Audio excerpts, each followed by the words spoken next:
प्यारे की जय, श्री सद्गुरु महाराज की जय।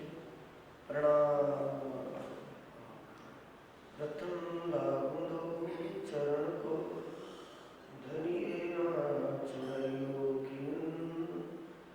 लाख तली लाल एलिया, मेरे जीव के जीवन। इन पाँव तले पड़ी रहूं, धनी नजर खोलो बातुन। पलना वालों निरखो है करे, मेरे जीव के जीवन।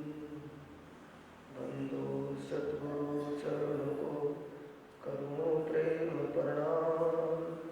अशुभ हरण मंगल करण, धन श्री देव चंद्र जी नाम। श्री प्राणनाथ निज मूलपति, श्री मीर राज सुनाम। तेज कुंवर श्यामा जुगल, पल पल करूं प्रणाम।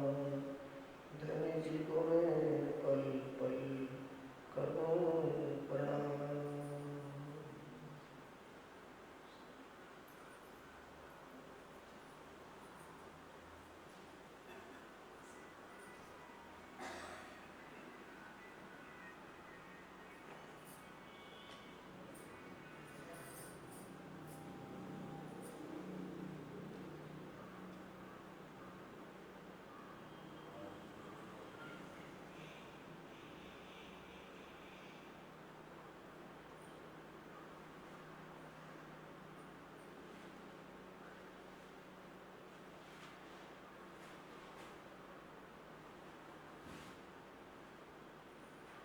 प्राण के आधार आत्म संबंधी प्यारे श्री सुंदर साथ जी, धर्म प्रेमी साथियों, माता बहनों, उस पारब्रह्म परमात्मा अक्षरातीत धाम धनी श्री राज्य की असीम कृपा और हाजी सदगुरु की प्रेरणा से आप सब सुंदर साथ ब्रह्म ज्ञान चर्चा का स्मरण कर रहे हैं। ब्रह्म ज्ञान चर्चा में आप बीतक साहिब की चर्चा सुन रहे हैं। बीतक साहिब का प्रसंग कल आप सुन रहे थे। धाम के जिला अक्षरातीत श्री प्राणनाथ जी पन्ना में पहुंच चुके हैं। पांच पद्मावतीपुरी धाम पन्ना में विराजे हैं और महाराजा छत्रसाल जी तथा उनकी रानियां और उनके पारिवारिक संबंधी साथी सब धाम धनी को अक्षरातीत पारब्रह्म का स्वरूप मानकर सेवा कर रहे हैं। समस्त सुंदर साथ 8 पैर सेवा में तल्लीन होते हैं। आज का प्रसंग भी पन्ना धाम का रहेगा। कल की आखिरी चौपाई थी, श्री महामत कहे सुनो साथ जी, यह कीमत की बात। जब आए तुम पन्ना में तब की ए विख्यात। ये जब का जिक्र है, जब सब सुंदर साथ धाम धनी को अक्षरातीत और ब्रह्म स्वरूप मानकर उनकी साक्षात सेवा कर रहे थे। ये वहाँ का जिक्र, कीमत की बात का मतलब सेवा भाव कैसे कैसे थे सुंदर साथ के। बात होती है, अब कहूँ बीतक पन्ना की, जब बैठे इत आए, दज्जाल लगा पुकारने, सो तुम्हें कहूँ बनाए। जब धाम धनी प्राणनाथ जी पन्ना में पहुंच गए तो उस समय दज्जाल का मतलब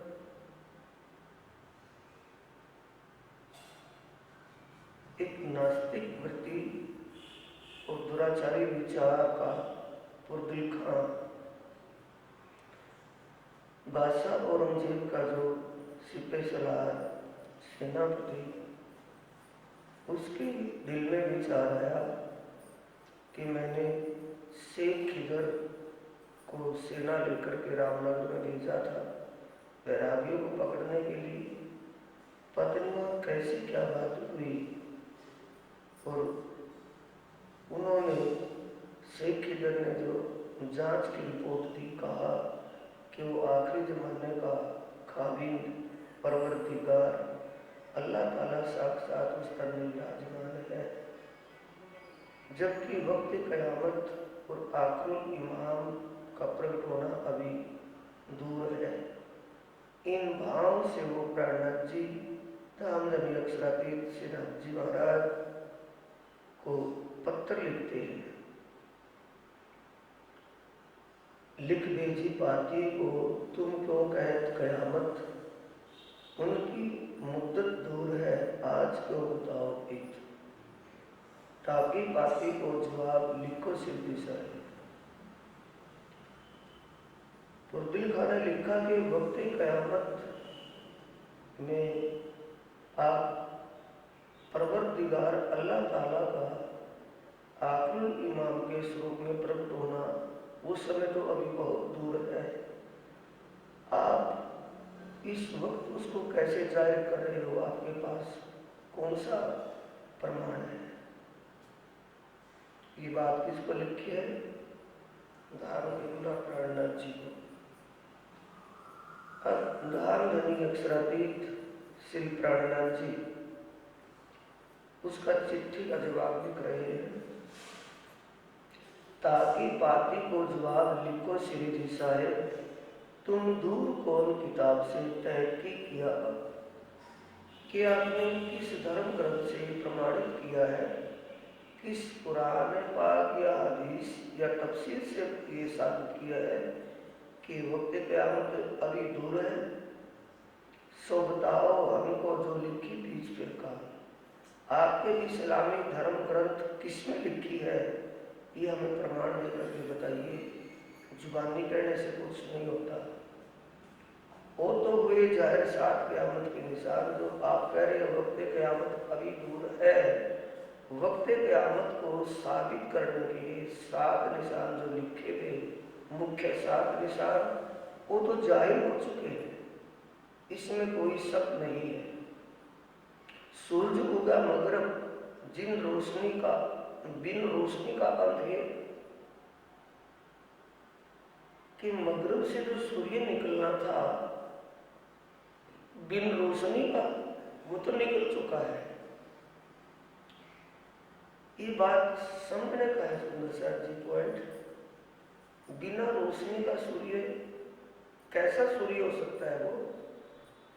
सूर्य तो प्रकाश को ही कहा है, जब सूर्य निकला तो प्रकाश होगा, और वो सूर्य बिना रोशनी का, ये क्या है?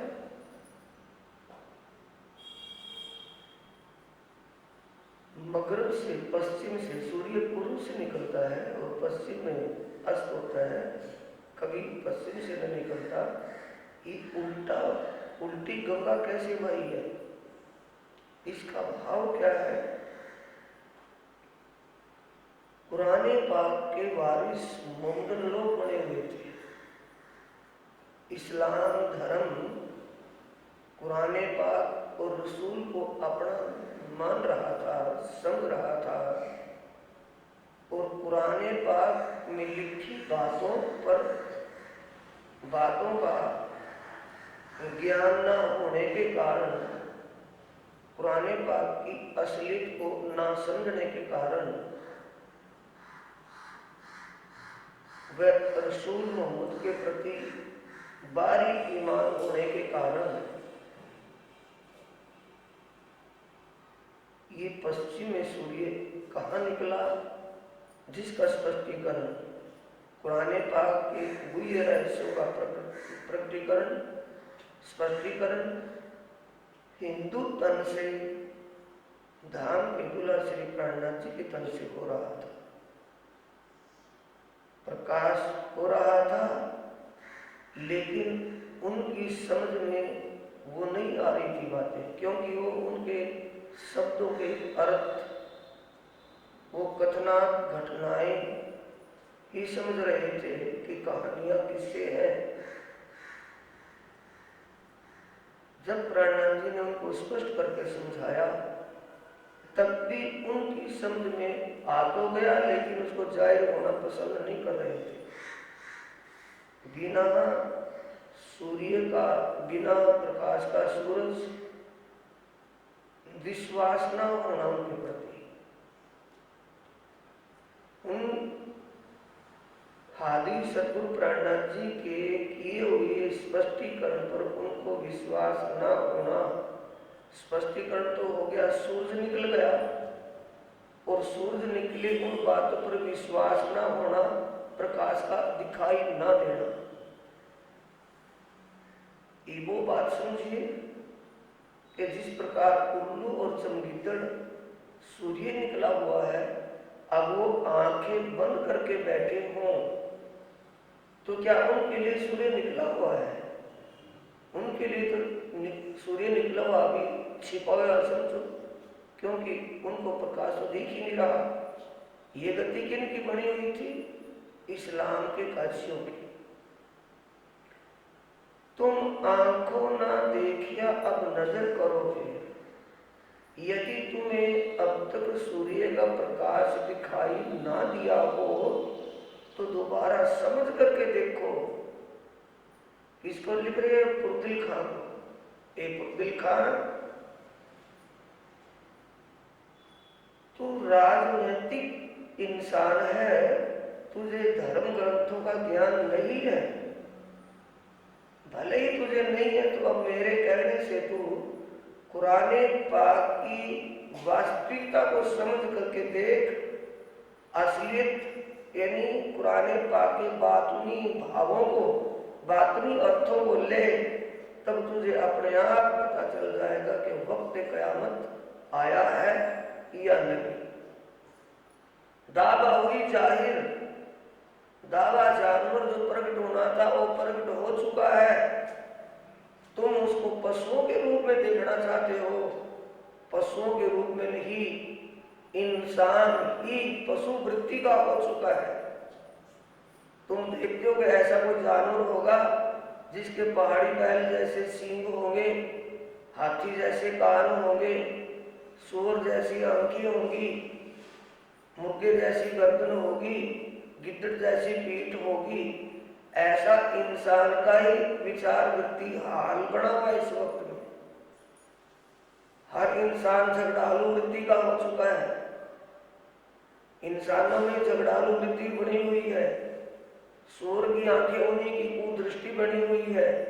हाथी के कान, वो अच्छी बात सुनना पसंद नहीं करते, बुरी बात सब ध्यान से समझते सुनते हैं। गिद्दड़ की पीठ, धर्म की सेवा का उनके अंदर समर्थ नहीं है। दुनिया के लिए हर कुछ कर्जा कटवा करके कुछ भी कर सकते हैं। मुर्गे की गर्दन, उनका अहंकार किसी वक्त नहीं टूटता। अहंकार इतना है कि पल्ले कुछ नहीं था, अहंकार इतना है कि गाड़ियों भी ना चले। ये समझा रहे कि दावा जानवर प्रगट हो गया है, ध्यान करके देख। जाहिर रूप में जानवर नहीं होगा, जानवर जैसे विचार इंसान के हुए हुए हैं। अब किया दज्जाल जोर और सभी तरह अज्ञान का अंधकार छाया हुआ है। दज्जाल क्या है? अज्ञानता। सभी के अंदर अज्ञानता होने के कारण सबकी आंखें बंद है, किसी को दिखाई नहीं दे रहा। कौन सी आंखें बंद है? दिल की आत्म दृष्टि सबकी बंद है, कुछ भी किसी को समझ होश नहीं। ईमान लिया छीन के पड़ा दीन पे शोर। सभी का ईमान सत्य की तरफ से पीछे हट गया है। किसी के अंदर सत्य को जानने को समझने की समर्थ नहीं। तुम राह देखो तो आजुज माजुज भय जाहिर। तुम अभी इंतजार कर रहे हो कि वक्त क़यामत के साथ निशानों में आजुज माजुज जाहिर होंगे। याफीस के लड़के आजुज माजुज दुनिया को खाएंगे। वो क्यों खाएंगे? किस लिए खाएंगे? ये आजुज दिन है, माजुज रात है। दिन और रात, इस मिर्गी की बीमारी में कितनी दुनिया खत्म हुई है। ये आजुज माजुज का अष्टदांत की दीवार को चाटना था जो जाहिर हो चुका है। देखा लोगों इस्लाम के खाई खल्क पाई। खाई का मतलब कितनी दुनिया मरी है। असराफिले गाया कुरान के सुकन, असराफिल फरिश्ता असराफिल फरिश्ता आखिर को कुरान को गाएगा और असराफिल फरिश्ता विजय अभिनंदन बुद्ध निष्कलंक स्वरूप श्री प्राणनाथ जी के धाम दिल में विराजमान होकर सभी धर्म ग्रंथों का स्पष्टीकरण कर रहा था, चाहे वो पुराने पाक है या वेदांत पक्ष से कुछ भी है। ये असराफिल का कुरान का गाना है। सो नीके सुनते है खास गिरो मोमिन, असराफिल की आवाज जो असराफिल गा रहा है, असराफिल जो बोल रहा है उसकी बात को ब्रह्म मुनि समझ रहे हैं कि वो समय आ चुका है और उसकी बात को बड़े ध्यान प्रेम से सुन रहे हैं। हजरत ईसा उतरे आए दावत करी इस्लाम ईमान, हजरत ईसा सुने लोगों के लिए बादलों में आएगी। बाइबल का जो संकेत लिखा हुआ था, हजरत ईसा भी बादलों का मतलब तन का पर्दा करके दोबारा फिर आए हैं। सुने लोगों के कारण का मतलब ब्रह्मनियों के वास्ते ब्रह्मात्माओं के लिए फिर आए हैं। आए दावत करी ईमान, जिन्होंने ईमान को जाहिर किया है, जो ईमान के रूप में जाहिर हुए हैं। ईसा रूह अल्लाह अपने उस तन में जाहिर ना होकर के अब ईमान का रूप धारण करके दुनिया में जाहिर हो चुकी है। सो कागर चारों कुंडों सबको पहुंचाए तमाम, सबको इस बात की सूचना दी गई है, लेकिन कोई ना समझे तो हम क्या करें। आज तुम सूते नींद में तो ऐसा लिखा सुकन, तू भ्रम और अज्ञान की नींद में सो रहा है, जिसके कारण तूने ये चिट्ठी लिखी है। जो तूने चिट्ठी में ये शब्द लिखे हैं, इन शब्दों के लिखने का कारण है तू भ्रम और अज्ञान की नींद में खराटे दे करके सो रहा है। सोता हुआ कुछ का कुछ बड़बड़ाए तो मैं क्या करूं। दिन नसीब तुम क्या करो ए काम ईमान मोमिन, ये काम ईमान का है। बिना नसीब बिना अंकुर के तुम क्या कर सकते हो। पर हाँ, तेरे नसीब में ही नहीं है वो प्रकाश देखना, तो मैं क्या करूं। प्रकाश तो चारों भूतों में फैला हुआ है। ब्रह्म ज्ञान छात्रों को प्रकाशित प्रचार प्रसार हो रहा है। तेरी समझ में ना आए तो उसका दोष क्यों दे रहा है तू दूसरी बात दूसरों को। अब तुम्हें जाहिर होगी हकीकत क़यामत, अब तुझे तेरे को नहीं पूरी दुनिया में हकीकत कयामत जागने की वास्तविकता सारी दुनिया में जाहिर हो जाएगी। आत्म जागने का समय आ चुका है। अखंड मुक्ति का दरवाजा खुल चुका है। अखंड मुक्ति लोगों के जीव को बहिश्तों में मिल रही है। ये सारी बातों का डंका पूरे जहान में बजेगा। तू क्या क्यों आए नजीर तुम पर जो कई पुराने साहित्य जो पुराने पाक या धर्म ग्रंथों में समय लिखा हुआ था, वो समय पूरा हो चुका है। बाकी तेरे को समझने की जरूरत थी, लेकिन तू नहीं समझा। क्यों नहीं समझा कि तेरे भाग्य में नहीं है, अंकुर नहीं है तेरा। तूने अपना एक अहलकार भेजा था, तुम्हारे ऐदी आए थे। बुर्दिल खान ने इस अहलकार को भेजा था शेख खिदर को रामनगर में, वैरागियों की जांच के लिए भेजा था ना। तो कह रहे हैं कि तेरे ऐदी का मतलब अहलकार अधिकारी, तुम्हारे ऐदी आए थे बीच रामनगर, सो तहकीक कर गए हैं, तुम्हें कहां भी न पड़ी खबर। वो हर प्रकार से जांच करके गए हैं, उनको समझ विश्वास ईमान बढ़ चुका था, और वो रिपोर्ट जांच की तुझे दी है।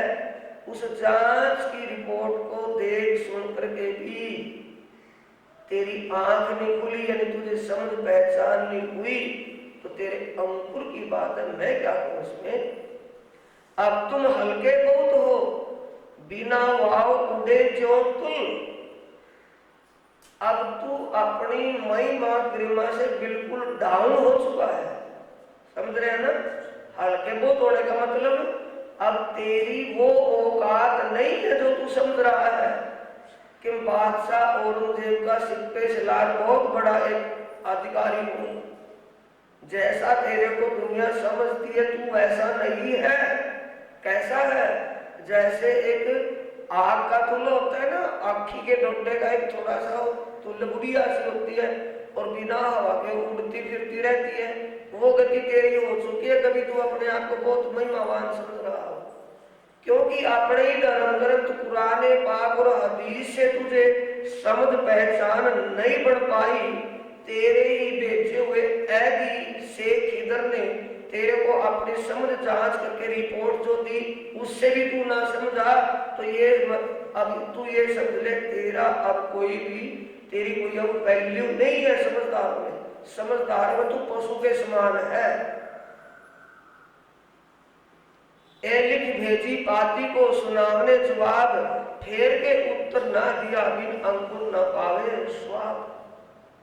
बिना अंकुर के वो सुख कैसे प्राप्त कर सकता था? उसको जो इतनी सूचनाएं मिली, इतना उसको सुनने जानने को मिला, तो अगर उसका सौभाग्य होता, उसके नसीब में, उसके अंकुर में होता, तो धाम देने के चरणों में आकर के नतमस्तक होता और उनसे आत्म जागने की बात करता। तो ये प्राणनाथ ने जब जवाब दिया, तो कोई आगे से जवाब क्यों? जवाब तो तब मिले अगर उसको अकल हो। आध्यात्मिकता के ज्ञान का वो थोड़ा सा आध्यात्मिक ज्ञान उसको होता, फिर तो तब भी जिसको आध्यात्मिक ज्ञान ही नहीं होता वो जवाब भी क्या देगा उसका। जब मारी ललतपुर तब हुआ असवार, आवत भेंटा रहा में तब भागा हुआ खुआर। तो बेचैन आत्मा थी, वो चाहता था मैं कुछ न कुछ करूं, वफादारी दिखाऊं किसको? बादशाह को। क्योंकि शेख खिदर जो भेजा था, शेख खिदर ने रिपोर्ट में लिख दिया ये तो साक्षात परवरदिगार अल्लाह ताला का स्वरूप है, शरीर का पर्दा करके बैठे हैं दुनिया में, ये लिख दी। उसमें वफादारी तो मिली नहीं, क्योंकि बादशाह ने तो बुलाया था, कहा था कि बैरागियों को पकड़ करके दिल्ली में ले आओ, कैद करेंगे। अब ये पकड़ने के विचार में यदि कुछ भी करके मैं कुछ करूं, तब इसने सोचा कि मैं प्राणनाथ जी या छत्रसाल पर हमला तो करूं, कैसे करूं? छत्रसाल जी अपने सैनिकों के साथ फुर्सत में, आप अपनी भाषा में क्या सुनते हैं, सुपाते में, बड़े सुपाते से फुर्सत से चले आ रहे थे। तो रास्ते में भेंट किससे हुई? ये बुर्दिल खां से। 3000 सैनिक लेकर के वो छत्रसाल जी को घेर लिया रास्ते में, और छत्रसाल जी के साथ 22 असवार थे। भेंट कहाँ हुई? छत्रसाल जी मऊसानिया से चल करके पन्ना आ रहे थे, और रास्ते में ललितपुर पड़ता है। ललितपुर में इनकी आमने सामने भेंट हो गई। ललितपुर में 3000 सैनिक चारों तरफ घूम गए महाराजा छत्रसाल जी के। तो महाराजा छत्रसाल जी के अंग संग शक्ति कौन थी? पार ब्रह्म अक्षरातीत धामधनी की हर पल उनके अंग संग शक्ति थी। तो 22 असवार घोड़सवार किसके साथ में थे? घोड़ों पर छत्रसाल जी के। और 3000 मुकाबला हो सकता है? 3000 के साथ 22 आदमी मुकाबला कर सकते हैं, पर 22 आदमी ने सफा जंग की कैसी करी पोजीशन? 3000 में से एक भी बाकी नहीं छोड़ा। बुर्दिल खां को अपनी जान बचानी भाग करके पड़ी, वहां भाग करके चला गया, दौड़ पड़ा, पीछे पीछे सेना आगे आगे बुर्दिल खां। ये गति उसकी हुई। ये सब कृपा किसकी हो रही है? धाम के धनी अक्षरातीत प्राणनाथ की।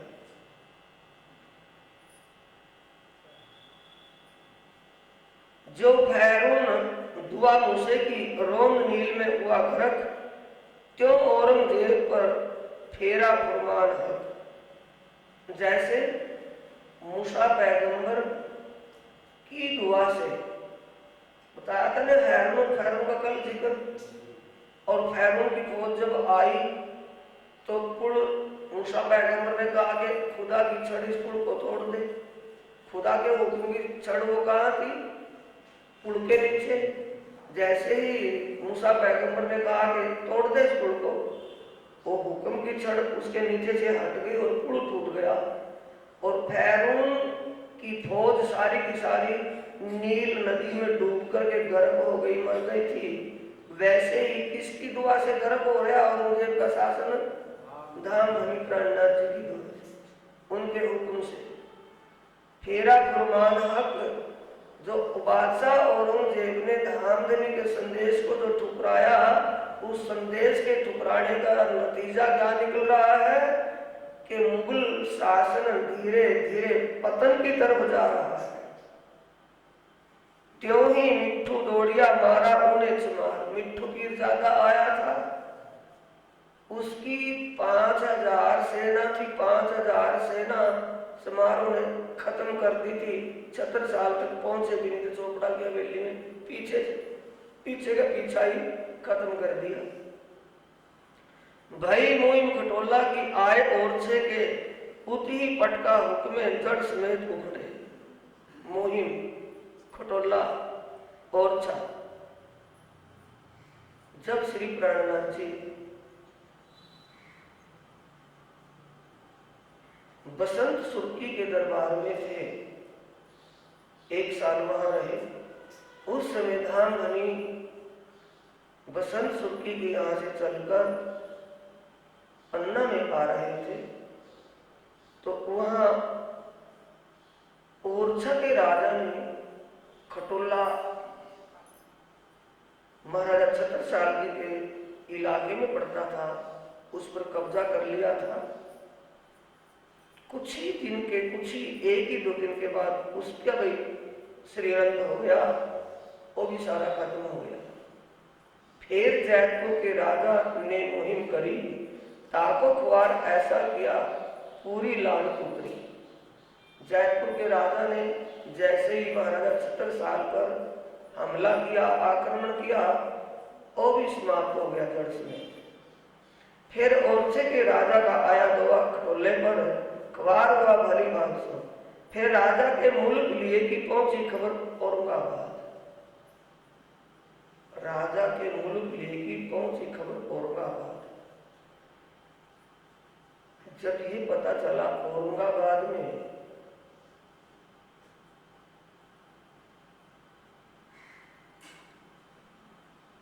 दो ठिकाने थे बादशाह औरंगजेब के, एक तो दिल्ली में लाल किले पर, एक दक्षिण में औरंगाबाद में। औरंगाबाद में जब बादशाह औरंगजेब को ये पता चला कि मेरा कुछ इलाका महाराजा छत्रसाल जी ने अपने कब्जे में कर लिया है, तो ये बात सुनकर के रणमस्त खां सेनापति को भारी सेना दे करके भेजा कि महाराजा छत्रसाल के ऊपर हमला करो और जितना अपना इलाका महाराजा छत्रसाल जी ने अपने कब्जे में किया उसको छुड़वा दो। ये बात हुक्म दे करके तो भेज दिया रणमस्त खां को। रणमस्त खां वहां से चल करके 7 पड़ाव डालता, 7 मंजिल धर मंजिल वो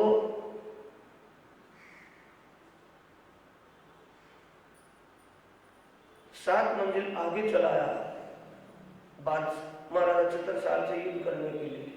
ललितपुर की तरफ बढ़ता चला है। पीछे से पीर जाते में होगे के भाई इशार रसूल की जब पीछे से। बाद में बादशाह औरंगजेब को ये एहसास हुआ, ताश में विचार करके लिखा किया शाह ने तब। कैसा एहसास हुआ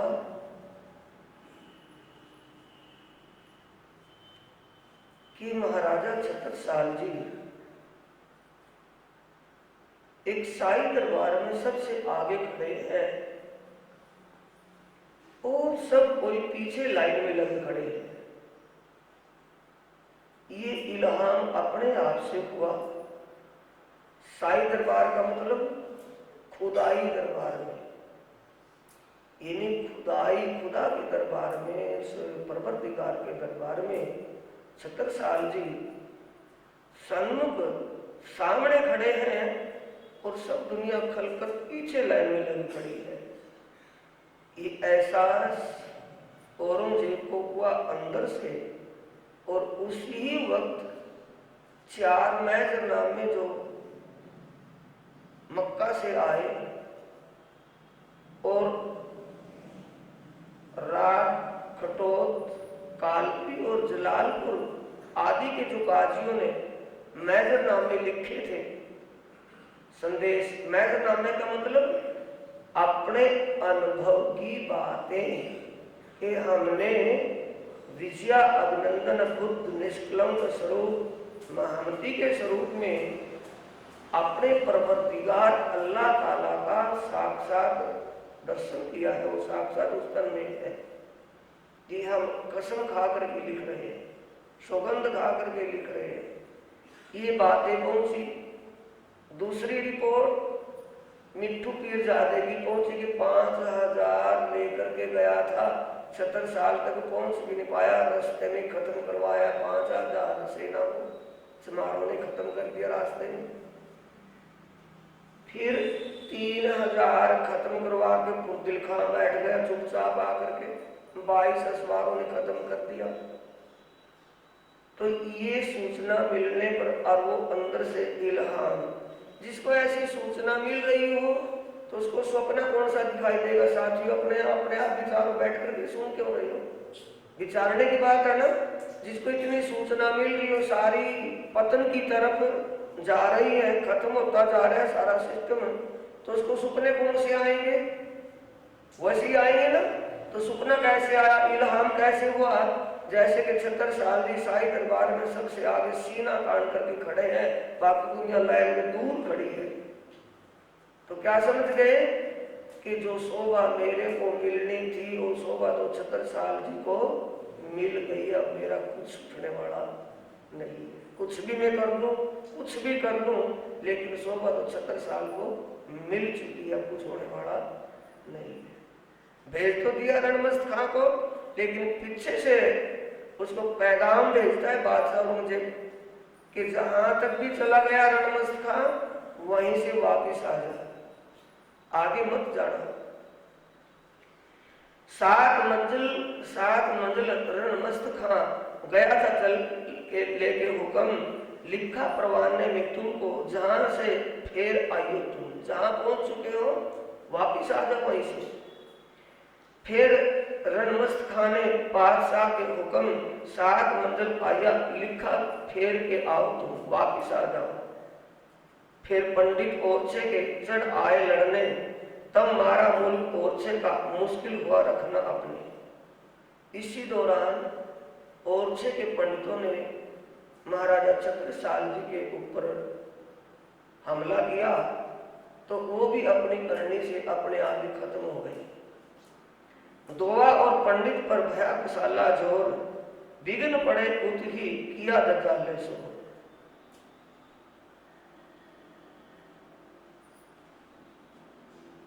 पंडितों का एक सेनापति दुआ उसको भेजा, लेकिन उसको भी जान बचाने के लाले पड़ गए। फिर राणा प्रताप सिंह ने बुरी करी नजर, तब ख्वारी आपस में भई है क़यामत की फजर। उसके बाद महाराणा प्रताप ने भी छत्रसाल जी के प्रति एक मक्कारी का भाव दिल में लिया। महाराजा छत्रसाल जी के प्रति कुदृष्टि यानी को विचार किए, वो भी अपनी करने से अपने आप ही पीछे रह गया। जिनो जिनो जैसी करी तिन सजा पाई तित, जैसी जैसी जिनो करी ताए मारा उसी वक्त। ये सजा देने वाला कौन था? धाम के धनी श्री प्रणनाथ जी। परम परमात्मा की हुक्म की शक्ति सब कुछ देख रही थी और सबका साथ के साथ ही न्याय कर रही थी। मरने के वक्त में दज्जाल पटकत हाथ, ख्वार किया संसार को ज्यादा जो उनके साथ। जब सांप मर जाता है ना, पूंछ हिलती है, और जहर कहाँ रह जाता है? पूंछ में थोड़ा सा हिलती है। ऐसे ही दज्जाल मर तो चुका था, लेकिन मरता मरता भी हाथ पटक रहा था। हाथ कहाँ पटक रहा था? जो वे विश्वासी इंसान थे जिनको सत्य की पहचान नहीं थी, उनके अंदर कुछ कुछ बातें अनगढ़ उठ रही थी, वही हरकत करते थे कुछ न कुछ। क्योंकि दज्जाल की छाती कहीं दूध पिए दिन से। दूध पीने का मतलब दज्जाल कलयुग को अज्ञानता, दज्जाल क्या है? अज्ञानता। अज्ञानता के कारण वो अपने आप धर्म में भटके हुए थे और भटकी हुई बातें उनसे निकलती थी, दूसरों को भी उसी भटकी बातों से वायरस में डाल देते थे, वायरस फैलता था उनसे। उजाड़ सब शहरों का काहू होए न आराम, सब परेशान होएंगे अपने अपने काम। जैसा जिसने किया उसको वैसी ही सजा मिलती रही। बलाए जो उतरी सब दगा हुई मोमिनों की बरकत, सो ठंडी हो जाते हैं पड़े उम्मत दज्जाल बीत।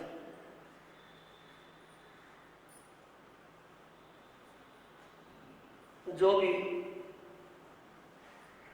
आपत्तियां आई, वो धाम धनी की कृपा और मोमिनों की सत्यता से अपने आप दूर होती रही। मोमिनों का मतलब महाराजा छत्रसाल जी के अंदर जब अटूट विश्वास और सच्चा समर्पण था, उस धर्म का जो सत्य धर्म का पालन कर रहा था, तो सत्य धर्म उसकी रक्षा कर रहा था, उसका किसी से कोई बिगाड़ होने ही नहीं दिया, कोई नुकसान नहीं। पनाह बीच मोमिन रहे हक सुभान नजर, क्योंकि पारब्रह्म परमात्मा की छत्र छाया में थे, किसी भी प्रकार से कोई उनका बिगाड़ कुछ बिगाड़ नहीं पाया। इनको लैलत कदर की हो गई फजर, क्योंकि ब्रह्म मुनियों को वास्तविक पहचान हो गई थी। लैलतुल कदर की फजर का मतलब ब्रह्म परमात्मा हमारे अंग संग हर पल रह रहे हैं, ये उनके दिल में पूरा विश्वास था। निमक न छोड़े नजर से इन ऊपर कहा कहूं अब, इस बात पर इनको पूर्ण विश्वास हो गया था कि धाम धनी हमारे हर पल अंग संग है, हमारा कुछ बिगड़ेगा नहीं। ए बैठे अपने ठोर में करते हैं जिक्र, फरिश्ते चौकी देते हैं बुलाए उड़ावे कर फिकर।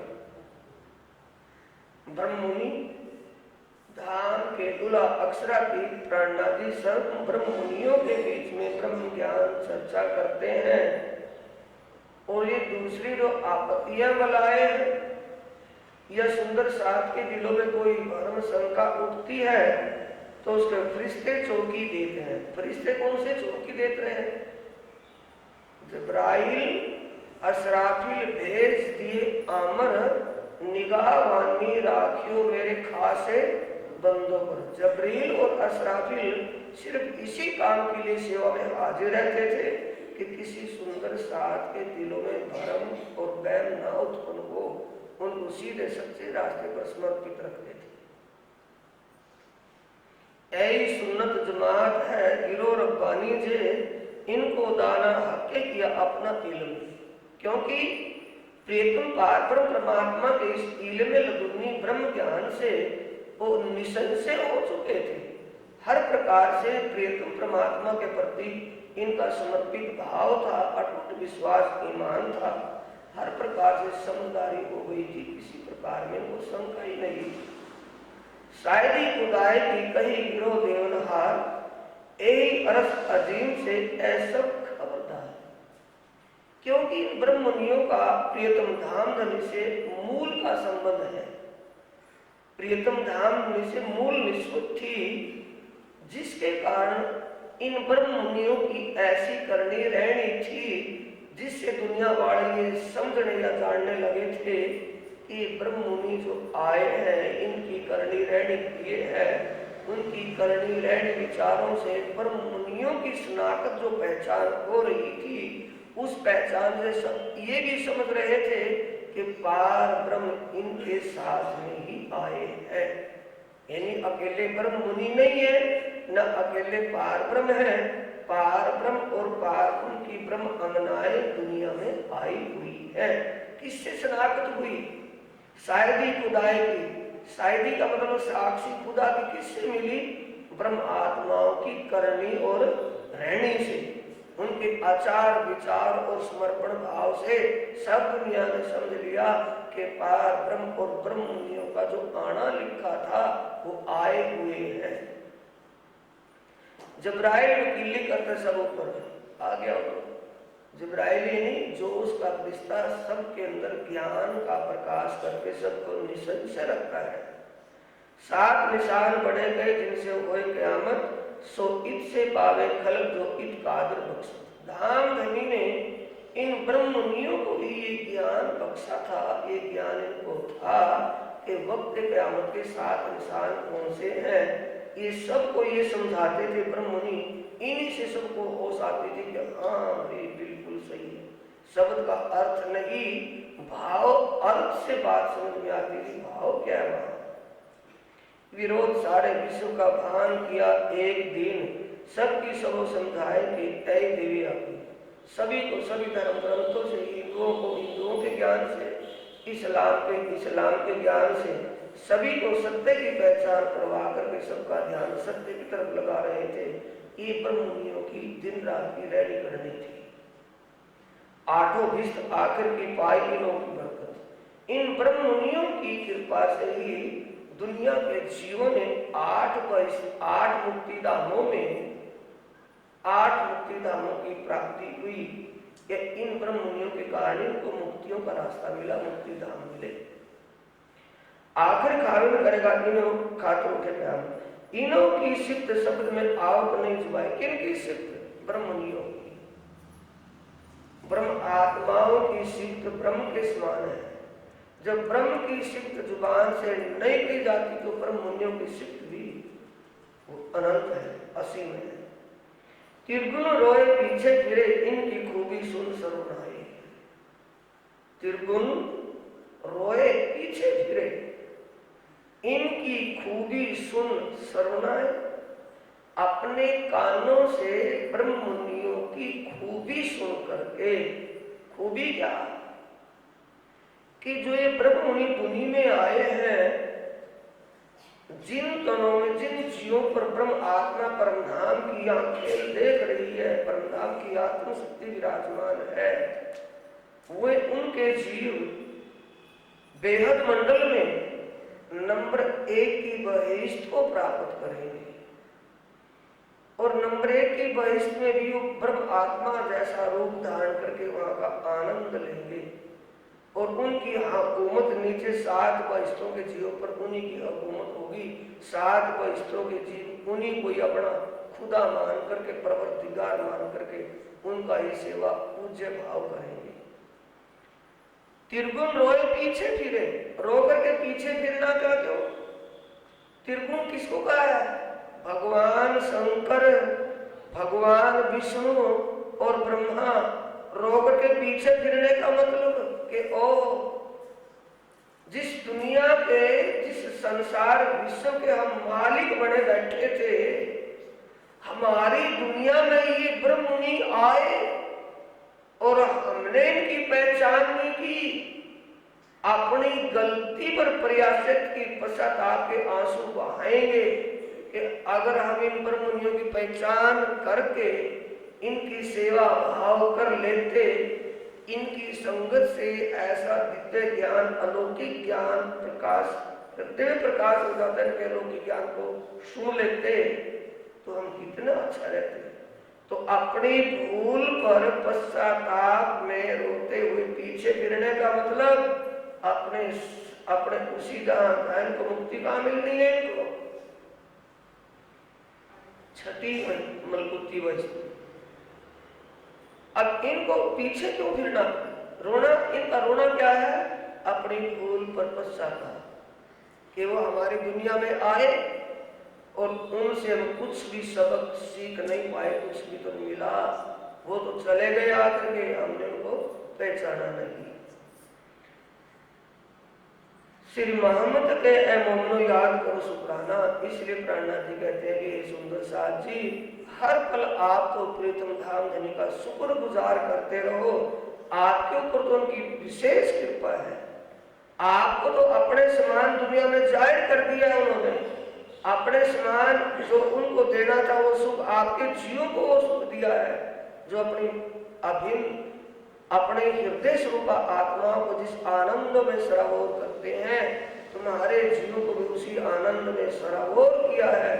अखंड धाम में वो आनंद तुम्हारे जीवों को भी मिलेगा। अब सुंदर साथ जी धाम के दूल्हा अक्षरातीत प्राणनाथ जी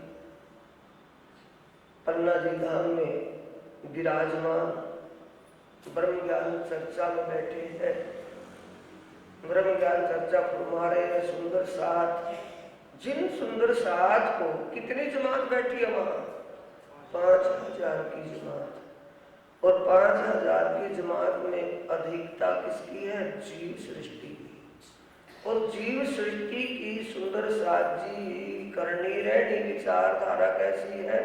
केड़ा बेड़ी की।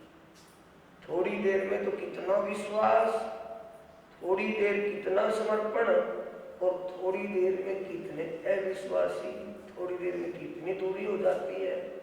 ये किसके लक्षण है? जीवों के। इनके लिए बार बार कहना पड़ रहा है। जिन्होंने पहचान कर ली उन्होंने तो पहचान करके सेवा करनी शुरू कर दी, लेकिन कुछ डठ भी तो थे जो से अभी देखा देखी में भी थे वहां। ये थोड़ी तो सारे की सारी ब्रह्म सृष्टियां थी। ब्रह्म सृष्टियां तो गिनी मिनी 500 ही थी।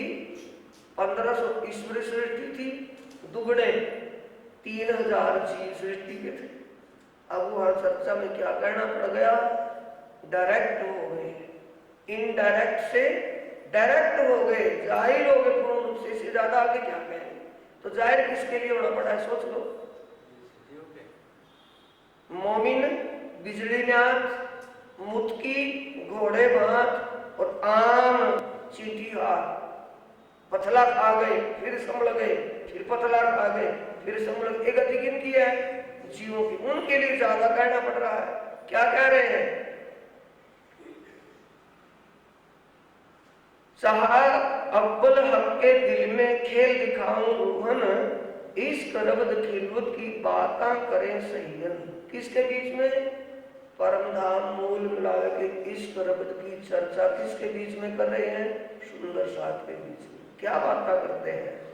चाहा करे खेल देखने मैं बरजो 3 बेर। डायरेक्ट हो गए कि इनडायरेक्ट है? चाहा करे कि तुमने तो खेल देखने की इच्छा करी थी, अब इच्छा के कारण तुम खेल देखने के लिए आए हो।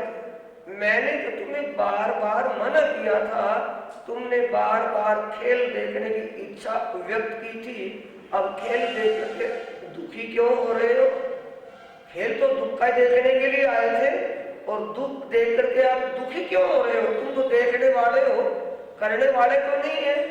करने वाले तो रोएंगे, लेकिन देखने वाले क्यों रोएंगे? खेल हो रहा है, 2 पहलवान कुश्ती कर रहे हैं, जोर तो उनके लगेंगे, हार जीत उनकी होगी, तो देखने वालों की हार जीत उनको क्या टेंशन, क्या डिप्रेशन उनको?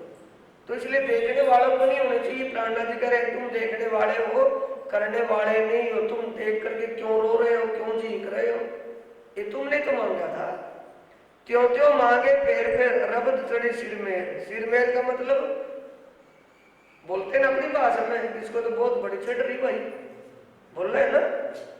तो तुम्हारे सिर पर उस समय चढ़ी हुई थी, यदि तुम्हें कुछ भी दिखाई नहीं दे रहा था, तुम खेल की जिद में लगे हुए, तो अब मांगा तो देखो, रो क्यों हो इसमें देखकर? देखा ब्रजराज को तीसरा जो हिसाब, मैंने तुम्हें ब्रज और रास में भेजा। पहली बार ब्रज में भेजा, रास में भेजा, वहां ये समझ करके कि भाई इसी में शांत हो जाए। लेकिन ब्रजराज की लीला में तुमने जुदाई और जड़ की पूजा नहीं की, ना जुदाई हुई, जिसके कारण आए मेरे आगे बातें करें लेकर बड़ा स्वाब। मेरे सामने जाकर के फिर आप लड़खड़ा करके बोलने लगे कि क्या बिगाड़ लिया तुम्हारी माया ने? हमने देख लिया आपकी माया कैसी थी, हमारा कुछ नहीं बिगड़ा उस माया में। ये कौन डायरेक्ट हो रहे हैं कि इनडायरेक्ट? मैंने रोका था, तुमने जिद करी थी, दिखाया, और देखने के बाद फिर एक अहम भाव लेकर के बातें करने लगी। क्या बिगाड़ लिया माया ने? हमारा कुछ नहीं बिगड़ा उस माया से। आपने कितनी बार आजमा लिया, हमारा कुछ बिगड़ने वाला नहीं। वो खेल दिखाओ जिसमें कह रहे थे कि तुम जुदा हो जाओगी और मुझे भूल करके आग पानी पत्थर पेड़ों की पूजा करोगे, जड़ की पूजा करते फिरोगे, पिपल को भगवान मानोगे, तुलसा को परमात्मा मानोगे, केले को परमात्मा मानोगे, पत्थरों को, जिन पत्थरों पर दुनिया घूमती फिरती है उनको त्रास करके रख करके उसकी मूर्ति को परमात्मा खुदा मानोगे। ये गति तुम्हारी होगी जैसी दुनिया वालों की थी। मैंने पहले तुम्हें समझाया था। जब तुम नहीं माने तो उसके लिए फिर इस खेल के लिए विचार में लिया। तो सबसे पहले किसको लिया? ये ध्यान देने के प्रसंग है भाई, ये पल्ले झाड़ करके जाने वाली बात नहीं है कि भी कथा सुनने चले आए, कुछ कथा नहीं है, ये वृत्तांत गीतक अपना। तब लिया आपके दिल में, यानी परमात्मा ने, उस परवरदिगार ने अपने दिल में विचार लिया। अब डायरेक्ट से हो गए इनडायरेक्ट, कि जब तुम नहीं माने तब पात्र परमात्मा ने दिल में एक 14 तबक को लिया। इसको मैं समझाऊंगा, ध्यान से सुनते जाना, बोलूंगा भी चौपाई की। जब तुम खेल देखने की इच्छा तीसरी बार फिर रखी तो उसके लिए परमात्मा ने विचार किया कि वो जुदाई का खेल और जड़ की पूजा, ना तो परमधाम में जुदाई की जा सकती, जुदाई हो सकती, ना यहाँ आग पानी पत्थर की कोई पूजा है। तो ये तो उस 14 तबक यानी कि त्रिगुण की दुनिया में ही दिखाया जा सकता है, यहाँ तो नहीं। तो अपने दिल में किसको लिया? 14 लोक का ब्रह्मांड बनाने का विचार ले लिया। और 14 लोक के ब्रह्मांड में विशेष किसको लिया? 3 में जम्बू द्वीप में भरतखंड गुजरक। 14 लोक में जम्बू द्वीप और जम्बू द्वीप में विशेष भरतखंड, और भरतखंड में 3 में विशेष देख के ए जो खंड बुंदेलखंड किसने लिया है? राज्य ने। ए लिया हक के दिल में, परमात्मा ने जो लीला अपने दिल में रच ली हो वो अखंड हो गई कि अखंड करनी पड़ेगी। ये 14 लोक का ब्रह्मांड जो परमात्मा ने अपने दिल में रच लिया हो, वो परमात्मा के दिल में रचा हुआ निकल जाएगा तो अखंड ही होगा, अखंड होगा। तो उसमें फिर दूसरा नंबर किसको लिया? जम्बू द्वीप। भूलोक में 7 द्वीप है, बीच में जम्बू द्वीप, और जम्बू द्वीप में भी 9 खंड है। 9 खंडों को नहीं, सिर्फ भरतखंड को, और भरतखंड में भी बुंदेलखंड को, और बुंदेलखंड में तामे सिरे सिरदार की ए जो पन्ना ठोर किसको ले लिया? पन्ना धाम। अब जो पन्ना धाम है किसके दिल में बसा हुआ है? बोलिए। अक्षरादीप के दिल में है। तो पद्मावती पुरी की लीला अखंड है या नहीं है? चाहे वो कोई पन्ना में पारब्रह्म प्राणनाथ को जानता हो या ना जानता हो, लेकिन धाम ने तो उस भूमि को पहले अपने दिल में ले लिया है। वो तो अखंड होगा ही होगा, चाहे कोई भी है, चाहे वहां का बिल्ला बिल्ली कुत्ता पशु पक्षी कुछ भी है, जो पद्मावतीपुरी धाम में जो मौजूद है वो कभी भी जन्म मरण में नहीं आया, उसको अखंड कर लिया गया। तामे सिरे सिरदार की ए जो परना ठोर, 3 में सिकद 76 साल की नहीं पटंतर और उसमें भी विशेष 76 साल की, जो उनके बराबर दुनिया में कोई हुआ न आगे कोई होगा। मिलावा सैयन का तामे हुक्म सिरदार, ये आगे ना पुरियों में पुरी आया था ना, पुरी कौन सी बताई थी? नौतनपुरी। और कौन सी पुरियों में? इस संसार की प्रवाही पुरियों में, काशी, मथुरा, प्रयाग आदि पुरियों में तो कौन सी पुरी श्रेष्ठ है? नौतनपुरी। लेकिन उस नौतनपुरी से भी श्रेष्ठ कौन सी है? पद्मावतीपुरी। पद्मावतीपुरी धाम जो परमात्मा ने अपने दिल में पहले से लिया हुआ है, पद्मावतीपुरी धाम में कोई भी जीव जो वहां पहुंचा है, जिसका भी शरीर वहां पूरा हो रहा है या होगा, वो सब अखंड मुक्ति को प्राप्त होगा, इसमें कोई शक नहीं है। मिलावा सैयन काटा में हुक्म सिरदार। मिलावा किनका है? परमधाम की आत्माओं का। ऊपर उन बैठे हैं, उनमें हुक्म सिरदार कौन है? धामधनी का हुक्मराज जी। हक की सूरत धन्य की करे ब्रह्म सृष्टि सो प्यार।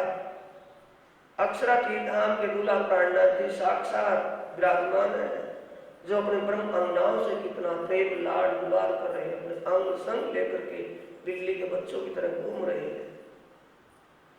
इन स्वरूप की इन जुबा कही ना जाए सिद्ध। किस स्वरूप की? ओ विषयानंदन बुद्ध निष्कलंक स्वरूप प्राणनाथ जी की महिमा जुबान से वर्णन नहीं हो पाती है, वर्णनीय है, अतुलनीय है। शब्दातीत के पार की सो कहनी जुबा अतीत। उस अखंड धाम की शोभा का वर्णन और हद की जुनी लिमिट जिसमें सीमित हो जाती है, इसमें कैसे रूबरू उसकी लीला का वर्णन किया जाए, उसके स्वरूप महिमा का क्या वर्णन किया जाए। सागर सुख अनगिनती पलपत ले संयम, जो सेवा में शामिल करते जो इन तन।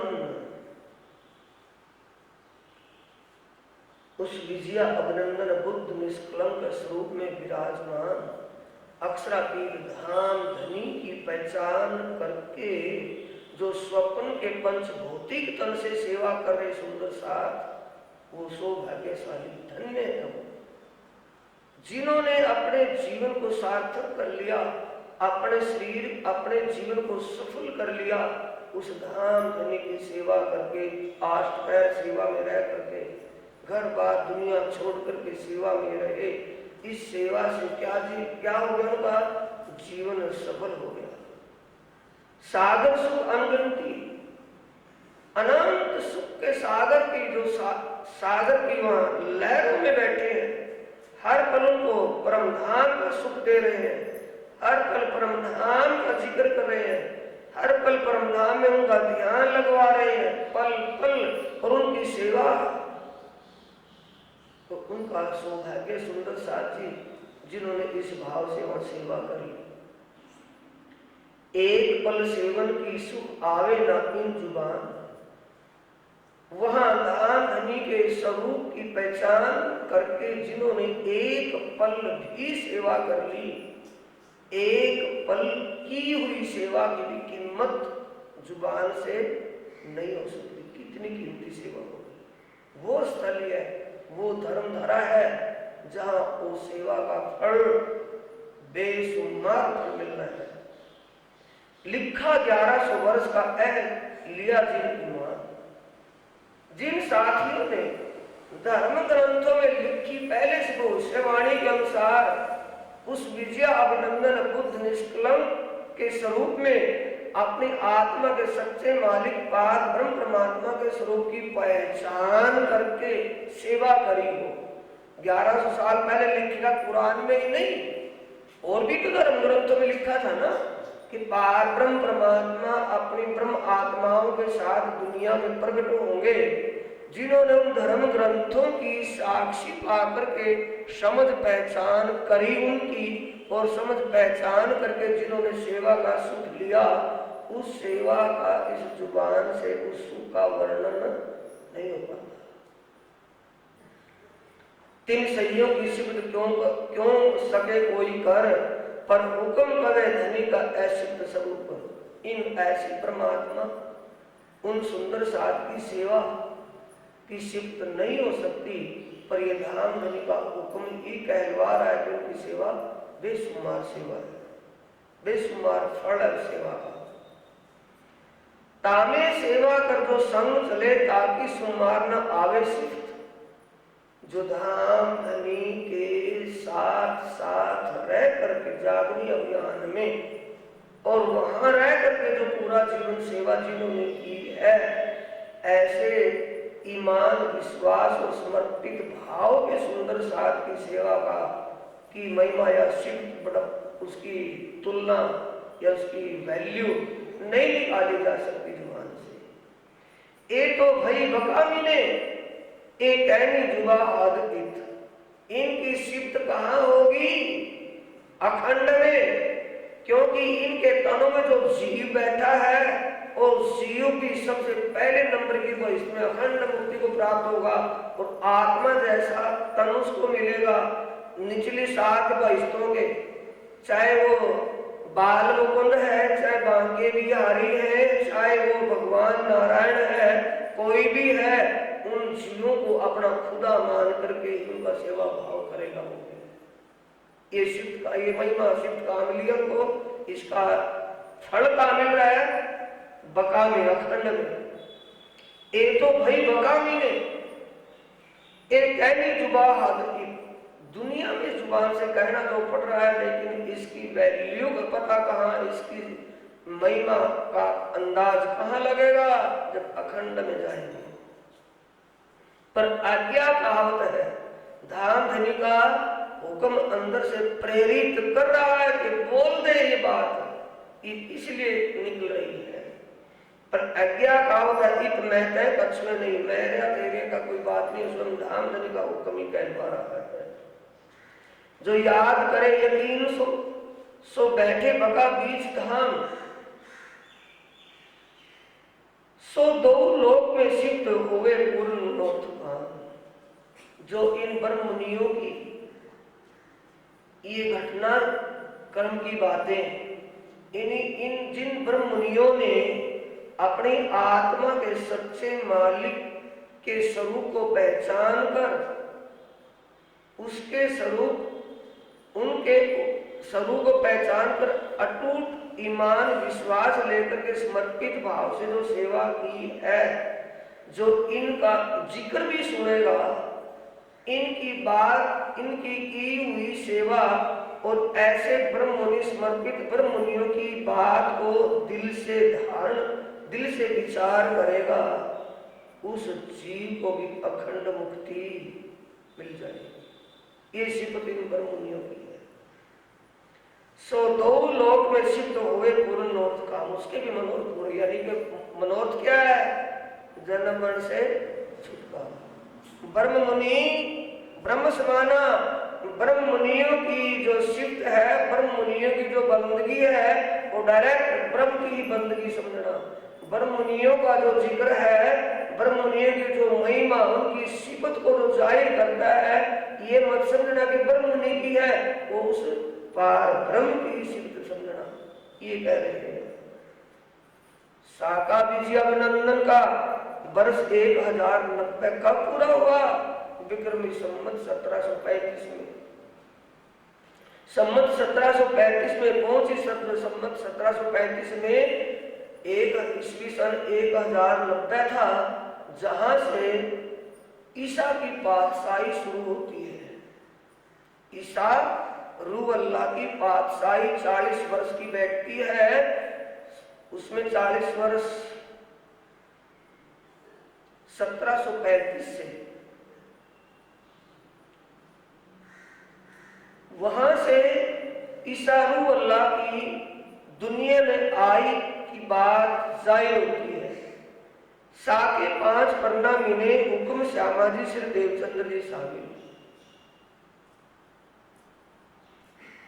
1735 में कुंभ के मेले हरिद्वार में थे और 5 साल के बाद पन्ना में पहुंचते हैं और उस तन में साक्षात श्यामा जी महारानी और धाम धनी की जोत शक्ति और अक्षर की सुरता विराजमान है। दावत करी जाहिर भई सकुंडल सकुमा शामिल। किसने पहचान की? साके 5 पन्ना में हुक्म श्यामा जी श्री देवचंद्र जी शामिल। ये पहचान किसने की थी? छत्रसाल जी ने। ये युगल स्वरूप साक्षात पन्ना में विराजमान है और इनके साथ पहचान करके शामिल कौन हुई? शाकुंडल। दावत करी जाहिर, यानी युगल स्वरूप को दुनिया में जाहिर किया। कितने दास साथ में थे, उनको भी पहचान करवाई कि तेज पूरी बाई साक्षात श्यामा स्वरूप है, महामती साक्षात अक्षरातीत हमदनी राज्य का स्वरूप है। ये बात जाहिर हिंदू और इस्लाम में किसने जाहिर किए हैं? अल्लाह ताला परवरदिगार वक्त क़यामत के समय अपनी रूहों के साथ नासूत के आलम में आए हुए हैं। ये जाहिर करने वाला कौन है? शाकुंतल। ये साबित हुई जागने के दौर में सबसे पहले। बेवरा 3 सूरत का जुदे हवाले जुदे काम, तीनों सूरतों का स्पष्टीकरण हुआ। एक हुक्म जोश एक आत्म पहुंचे एक ही वक्त मुकाम। जब धाम धनी की अक्षरातीत धाम धनी का जोश और आवेश कन्हैया के तन में लीला करने के बाद, फिर रास मंडल में रास लीला करने के बाद अरब में जब गए, तब वही अक्षर की आत्मा थी और वही अक्षरातीत का जोश था। एको आत्मा का मतलब जो आत्मा ब्रज के अंदर अक्षर की आत्मा सुनता थी, वही अरब के अंदर वही आत्मा सुनता थी, वही जोश और वही आवेश था। धनी हजूर पूछे तीनों भाई मजबूर तीन से, तीनों सुनता बसरी मलकी और हकी, ये तीनों सुनता परमात्मा का साक्षात इन्होंने दीदार किया है, दुनिया में और किसी ने नहीं। सुने हर 90,000 के सब रोशनी इनमें, 90,000 अरब किसने सुने? रसूल मोहम्मद साहब की सुनता है। और तीनों सूरत कहाँ बैठी हैं? बसरी मलकी और हकी, हकी के अंदर बैठी। सब रोशनी इन्हों में, इन्हें 90,000 जो हरफ सुने थे उनका स्पष्टीकरण अब हकी सूरत से हो रहा है। बसरी मलकी और हकी ए हुक्म 3 सूरत 3 गई हयाती दुनी को करी सहीन वास्ते सत्य। इन तीनों सूरतें ब्रह्म आत्माओं के कारण ही प्रियतम का साक्षात दीदार किया और उनकी वहां की साक्षियां दी। आई 1000 सूरत जो बसरी। ऐसे देखिए चौपाई में आप उल्टा सुलटा सुनते चले जाएंगे, मैं पूरा इतना हूं। सबसे पहले परमात्मा का दीदार किसको हुआ? बसरी सूरत मुस्ताबेग की सूरत, अब्दुल्ला पंडित के लड़के मुस्ताबेग रसूल मोहम्मद की सूरत। दूसरी बार दीदार किसको हुआ? ईसा रूहुल्लाह श्यामा देव चंद्र जी को। तीसरी बार हफ्सा में दीदार किसको हुआ? हक की सूरत महामती जी। अब तीनों सूरता हुक्म की सूरत परमात्मा के हुक्म के स्वरूप है, हुक्म की सूरत है। और तीनों अपनी अपनी समय पर अपनी अपनी बातें जाहिर कहाँ कर रही है? रसूल किसके तन में? विजय अभिनंदन बुद्ध निष्कलंक स्वरूप प्राणनाथ जी के। जब वेदांत का प्रसंग आता है तो वेदांत का प्रसंग स्पष्टीकरण कौन कर रहा है? ईसा रूह अल्लाह। जब पुराने पक्ष की बात आती है उसको उजागर कौन कर रहा है? अक्षर की आत्मा रसूल मोहम्मद। इन दोनों का मिलान करके खुलासा कौन कर रहा है? ईमान। दोनों ने वारसी किसको दी है? ईमान को। आया है। तीसरी जो हकी कही 3 आई वारसी दोए, इन दोनों का वारिसनामा किसको आया? हक की सूरत को। यानी कि जो कुरान वहां परमात्मा का जो दीदार हुआ, वारिसनामे में बाईपास जा रही है सारी बातें आपसे अभी तक। रसूल मोहम्मद साहब ने जब परमात्मा का साक्षात दीदार किया, साक्षात्कार किया, परमधाम की शोभा को देखा, वहां की लीलाओं को देखा, तो उसका जिक्र अपने यारों के सामने किया, तो उन्होंने कुरान रूपी किताब में उसको राइट कर दिया, लिख दिया। आसमानी किताब क्यों कहते हैं? वो किसी ने अपनी कल्पना से नहीं लिखी, वो परमात्मा की जो शक्ति के द्वारा जो आयतें अवतरित होती थी वो लिख लेते थे। जैसे प्राणनाथ जी के जुबान से अवतरित होती थी, वैसे रसूल की जुबान से होती थी, वो लिख लेते थे। वो लिखी तो रखी थी, 90,000 हाथों, किसी को पता नहीं था। अब सतगुरु देवचंद्र जी के तन में इशारू अल्लाह आए, वो तात्म ज्ञान कुंजी लाए, लेकिन कुंजी किसी को तो नहीं दी, वो चाबी किसको दी है? महामती को। वारिसनामा किसको दिया? कि जो तात्म और कलमा दोगे ना, रसूल क्या लाए? कलमा। देवचंद्र जी क्या लाए? तात्म। कलमा और तात्म खोलने का अधिकार किसको मिला? हक की सूरत को। ये है वारिसनामा, समझ गए? वारिसनामा ये उनको शोभा मिलने की उन्हीं को मिली, अपने आप तो नहीं खोला। रसूल लेकर के तो आए हो ज्ञान, लेकिन अपने आप तो खुलासा नहीं किया। देवचंद्र जी तात्म रूपी चाबी लेकर के आए, लेकिन चाबी ताले में लगी तो नहीं उनसे? लगी है कोई? लग जाती तो 313 जागृत हो जाती। उन 313 को जागृत किसने किया है? अब इशारू अल्लाह उस तन को छोड़ करके जब महामती के तन में विराजमान हो, तब वो चाबी खुली हो लगा, तब वो जागने शुरू हुई। रोशनी तीन सूरत की, तीनों के जुदे जहूर, बैठक बका बारीकियां किए जाए तीनों। तीनों अपना अपना ज्ञान पक्ष उस तन में जाहिर होकर के खुलासा कर रहे हैं।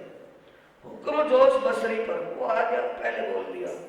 आत्म परमात्मा का हुक्म और जोश बसरी पर, अक्षर की आत्मा पर कहां था?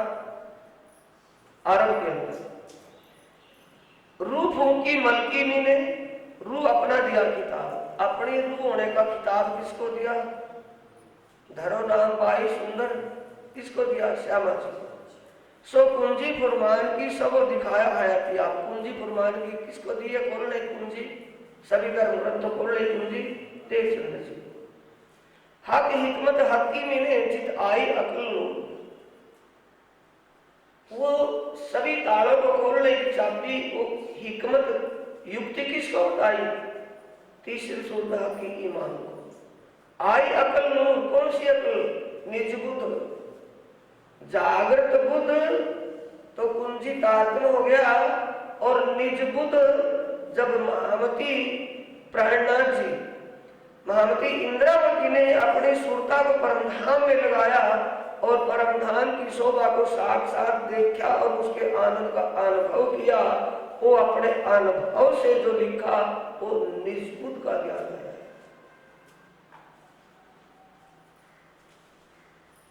सतगुरु देवचंद्र जी इस समय में 2 वक्त परमधाम के जिक्र में परमात्मा के स्वरूप का बयान तो करते थे कि पार्वण परमात्मा का किशोरी स्वरूप है, इतना सुंदर स्वरूप है, लेकिन क्या उस वक्त श्रृंगार ग्रंथ का ज्ञान अवतरित था? बोलो, नहीं था ना। और श्रृंगार ग्रंथ में भी उसी स्वरूप का जिक्र है, उसी श्रृंगार शोभा का है, तो कैसे है? उससे बढ़ करके है कि वैसा ही है? जो सतगुरु देवचंद्र जी के समय में युगल स्वरूप की शोभा का जिक्र किया जाता था, उस युगल स्वरूप की शोभा का स्पष्टीकरण किसमें है? श्रृंगार ग्रंथ में। खुले अंगों का वर्णन, छाती कैसी है, यहाँ ये कैसे है, खंबे कैसे हैं, कमर कैसी है, पसलियां कैसी है, पेट कैसा है, ये सब जिक्र किसमें खुला हुआ है? पिंडलियां कैसी हैं, पांव कैसे हैं, अंगुली कैसी है, पंजे कैसे हैं, एडिया कैसी है, ये सब स्पष्टीकरण किसमें है? श्रृंगार ग्रंथ। दुनी पैदा जुल्म से हिर्स हवा शैतान, सो पहुंचे पेट लोग चढ़े न चौथे आसमान। दुनिया कैसी? परमात्मा और परमात्मा के स्वरूप धाम लीला पर विश्वास नहीं कर पाएंगे, क्योंकि चौथे आसमान तक जाना, समझना, वो तो नासूत के है ना। नासूती जी हवा मकान का मतलब वो कारण कांड कोई मानते हैं, अध्यात्म ज्ञान नहीं समझ पाते, वो सिर्फ कर्म कांड तक ही सीमित है।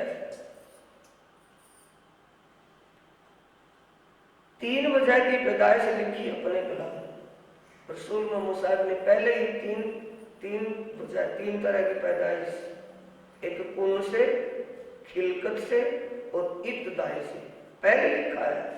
इन्हीं के परम धाम की ब्रह्म सृष्टि, अक्षरधाम से ईश्वर सृष्टि और लाम कान सुनने से जीव सृष्टि।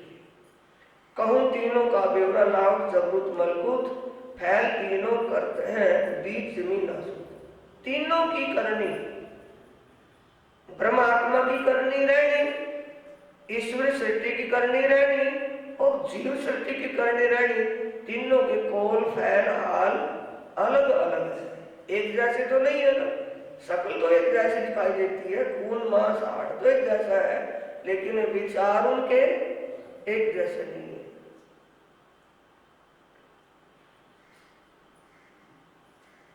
सैया वैदित में असल दिन के फैल तीन माफक, सो समझे अपनी जात को निर्धाम जिनका हक।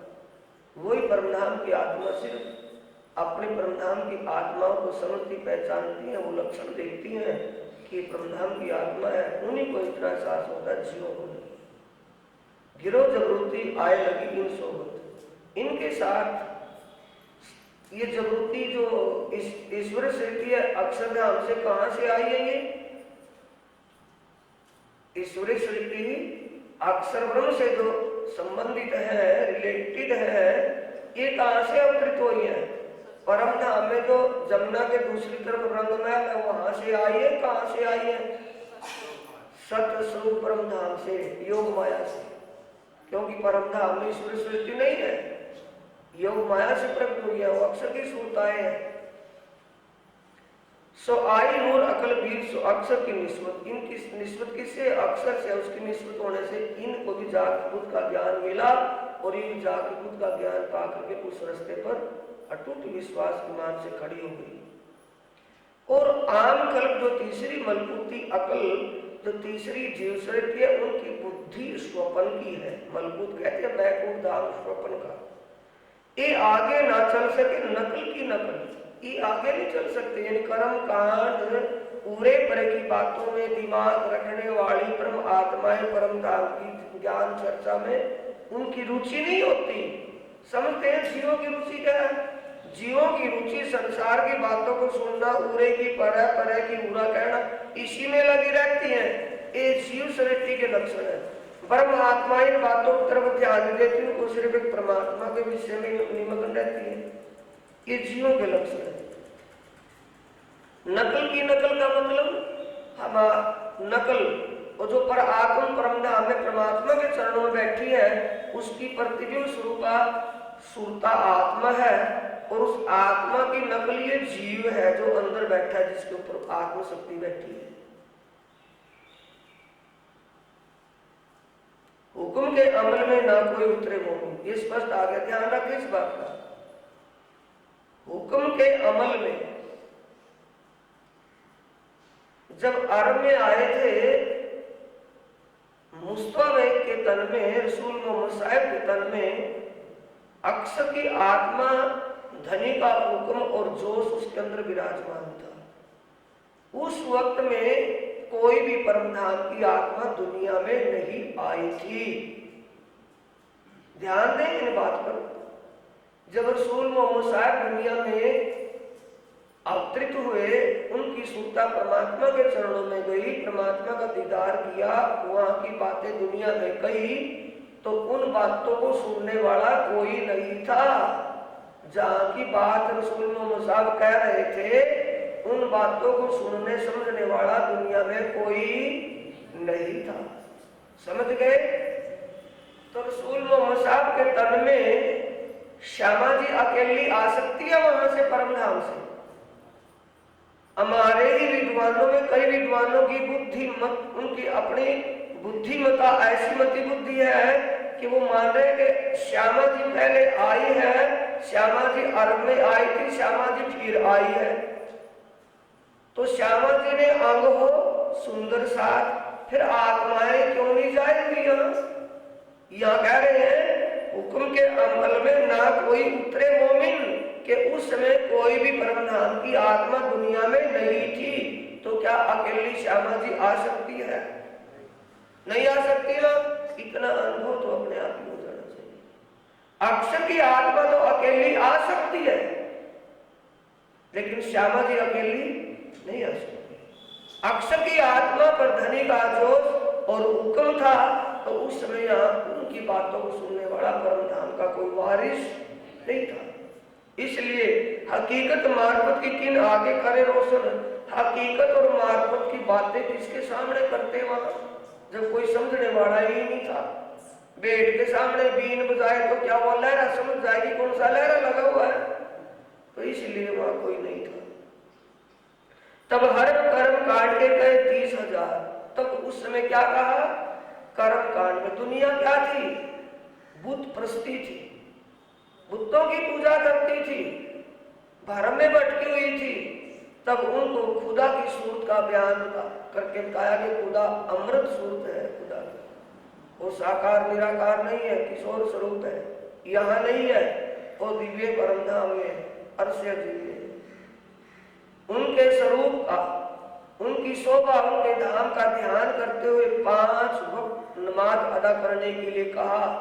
और ये भी प्रेशर देकर के कहा, अगर तुम ऐसा ना करोगे तो तुम्हारी रूह दोजख में जाएगी और तुम्हारी वहां आग में झुलस करके खलड़ी उतारी जाएगी। इस भय से मंडल लोग 5 वक्त नमाज अदा करनी शुरू की, कर्म कांड में लगा दिए। होशी हकीकत मार्फत जायद 20 सैया 12,000। हकीकत और मार्फत जायद कब होनी थी, जब परमधाम की आत्माएं होंगी।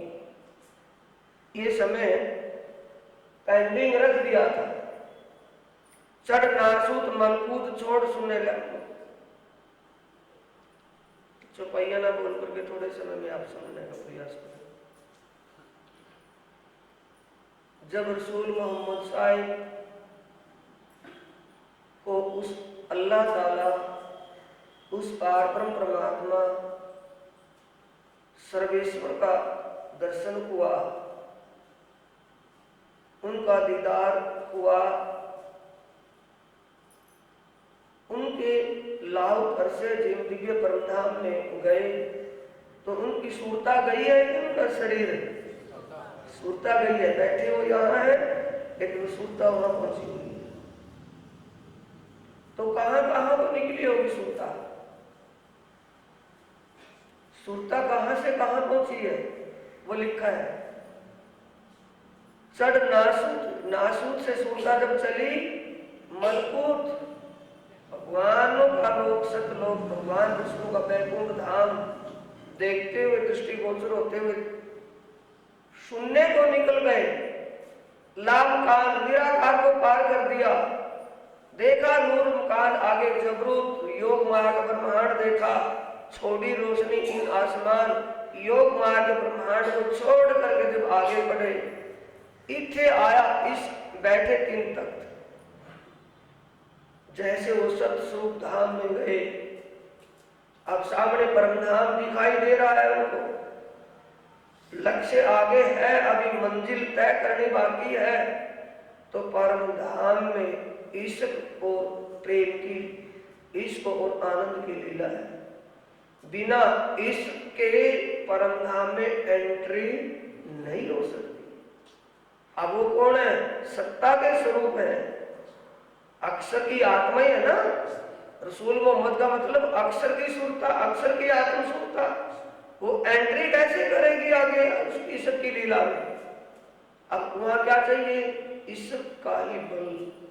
तब धाम धनी ने अपने ईश्वर के बल से उस सूरता को अपने चरणों में लिया।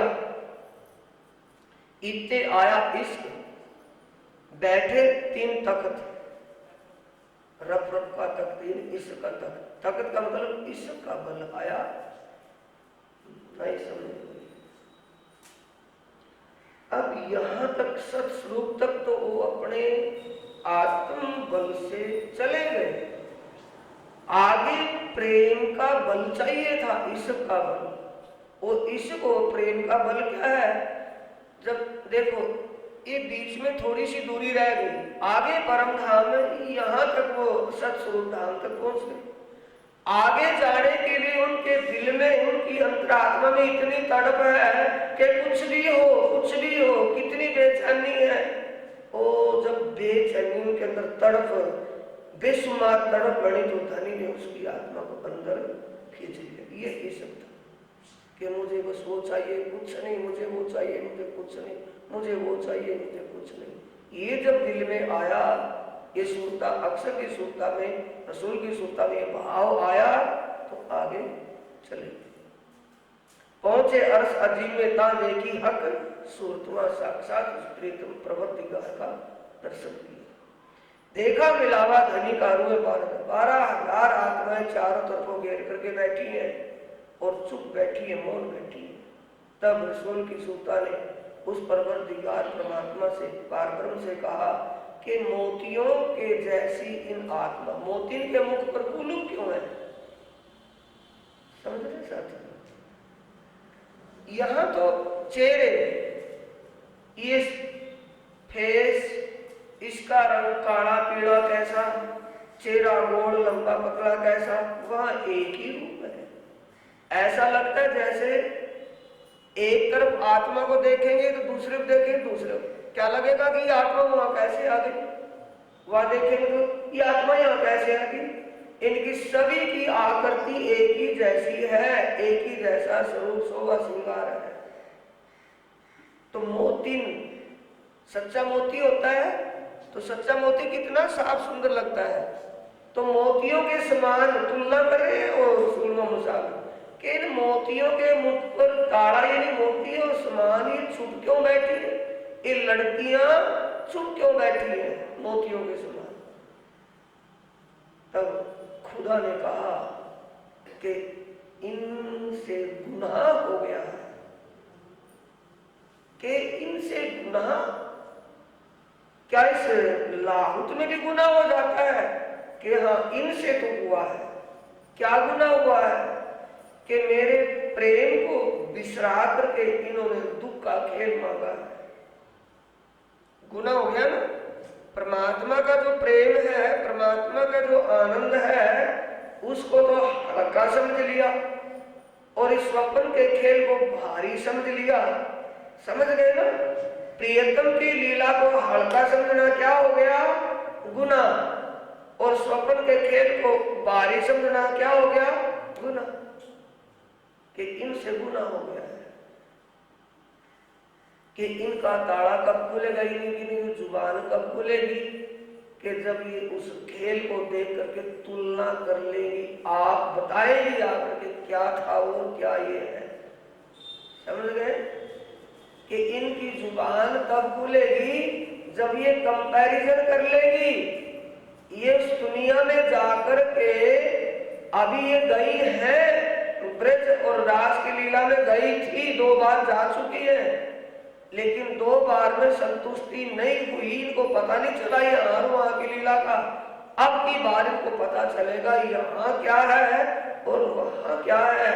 जब ये इस बात को तोल लेगी तो आकर के अपनी जुबान से बताएगी, मुझे बताने की जरूरत नहीं पड़ेगी। तब ये ताला खुलेगा।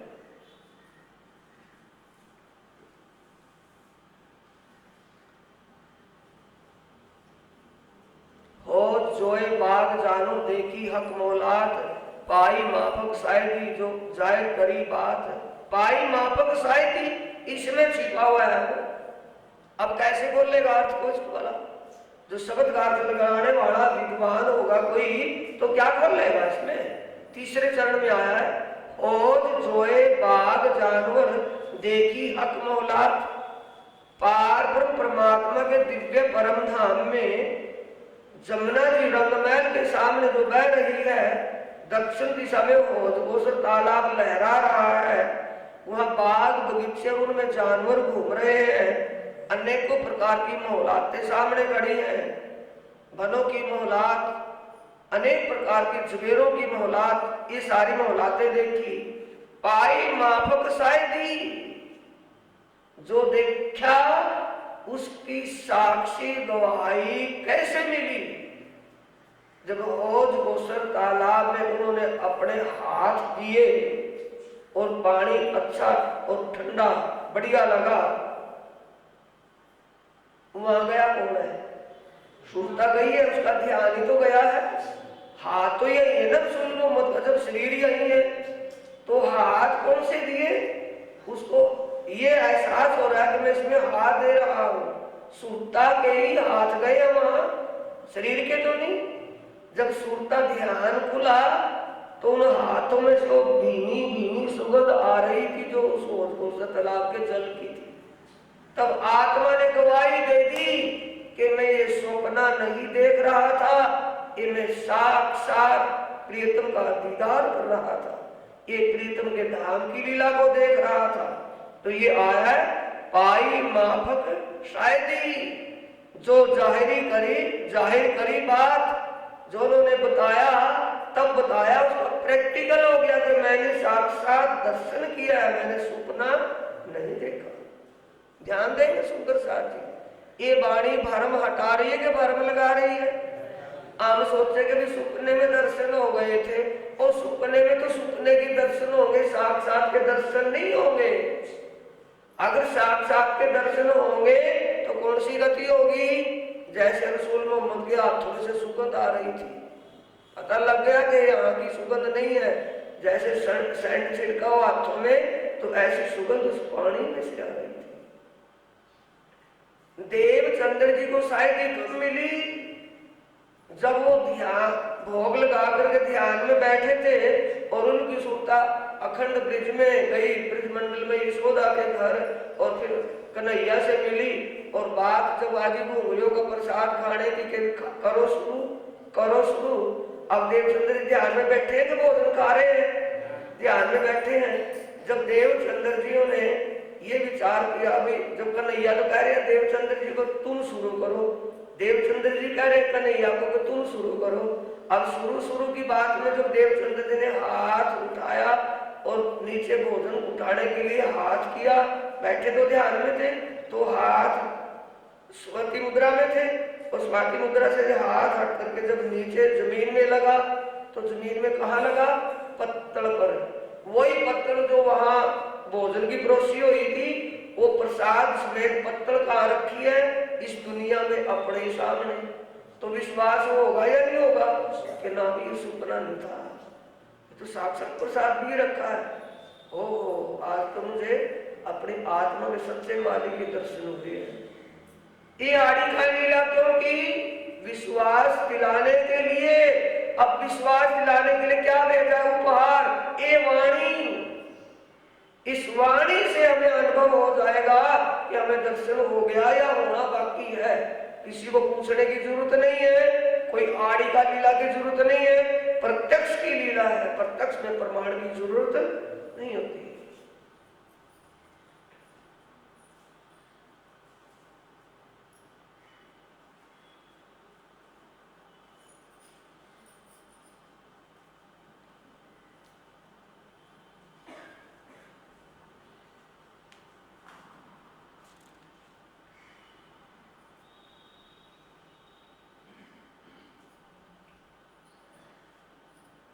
और ये भी कहा था, कहे दो तकरार लहर के उतरे रुआ फरिश्ते चित, कि दो बार पूछा नहीं ना कि दो बार ये खेल देख चुकी है। किससे बातें हो रही थी रसूल मोहम्मद की? परमात्मा से। सुरताई की तो ना, शरीर की तो नहीं। शरीर तो चुपचाप बैठा है यहाँ ध्यान में, तो सुरता वहां लगी हुई थी। तो उस सुरता बात कर रही है कि ये इनसे क्या गुना हो गया है कि दो बार उस खेल को देख चुकी है, इनकी तसल्ली नहीं हुई, अब फिर देखने के लिए तैयार हो रही है। जब तक ये उस खेल को ना देख ले और इसकी दोनों की तुलना ना कर ले, तब तक ये चुप रहेगी। यहाँ आकर के बताएगी, अब यहाँ जाने के बाद बताएगी कि ये क्या दिखा था मामला धनी, अब कभी नहीं देखेंगे इसको। कहाँ हमारा आनंद का माहौल, कहाँ और दुख की लीला। सो फिर आने के आखिर करी बातें साबित। किसने कहा कि जब रूहें वहां जाकर के भूल जाएंगी, तब मैं उनको जागृत करने के लिए स्वयं आऊंगा, स्वयं जागृत करूंगा। तब उस रसूल ने कहा था कि हे अल्लाह ताला परवरदिगार, जब आप वहां उन ब्रह्म आत्माओं के लिए आओगे, तब मैं भी आपके साथ आऊंगा। मुझे भी अपने साथ करना। करी बातें साबित है इत आवन को आगम बाता करी बनाए, अखेल देख सैया पीछे फिरे रही तामे सपना है। बिल्कुल स्पष्ट करके बता दिया। ये चर्चा कौन कर रहे हैं? धाम के धनी प्राणनाथ। किसके सामने? और सुंदर साथ जिनके विचार विचलित हो चुके थे। ओ आम जीव सृष्टि के जो सुंदर साथ थे, बार बार उनको चर्चा समझाते, बार बार परम धाम का ध्यान करवाते, लेकिन उनकी रुचि किस बात में थी? खाना पीना, सोना और आपस में झगड़ा करना। ये होता ना जीव सृष्टि का, तो ये होता था वहां तब भी। ऐसे सुंदर साथ चर्चा करके विश्राम कर रहे हैं और ऐसे ऐसे अनाड़ी सुंदर साथ उसमें जीव सृष्टि के थे, उनको ठोकर मार करके निकलते थे कि ये क्यों सो रहे हैं, क्यों पड़े हैं। ऐसी स्थिति थी।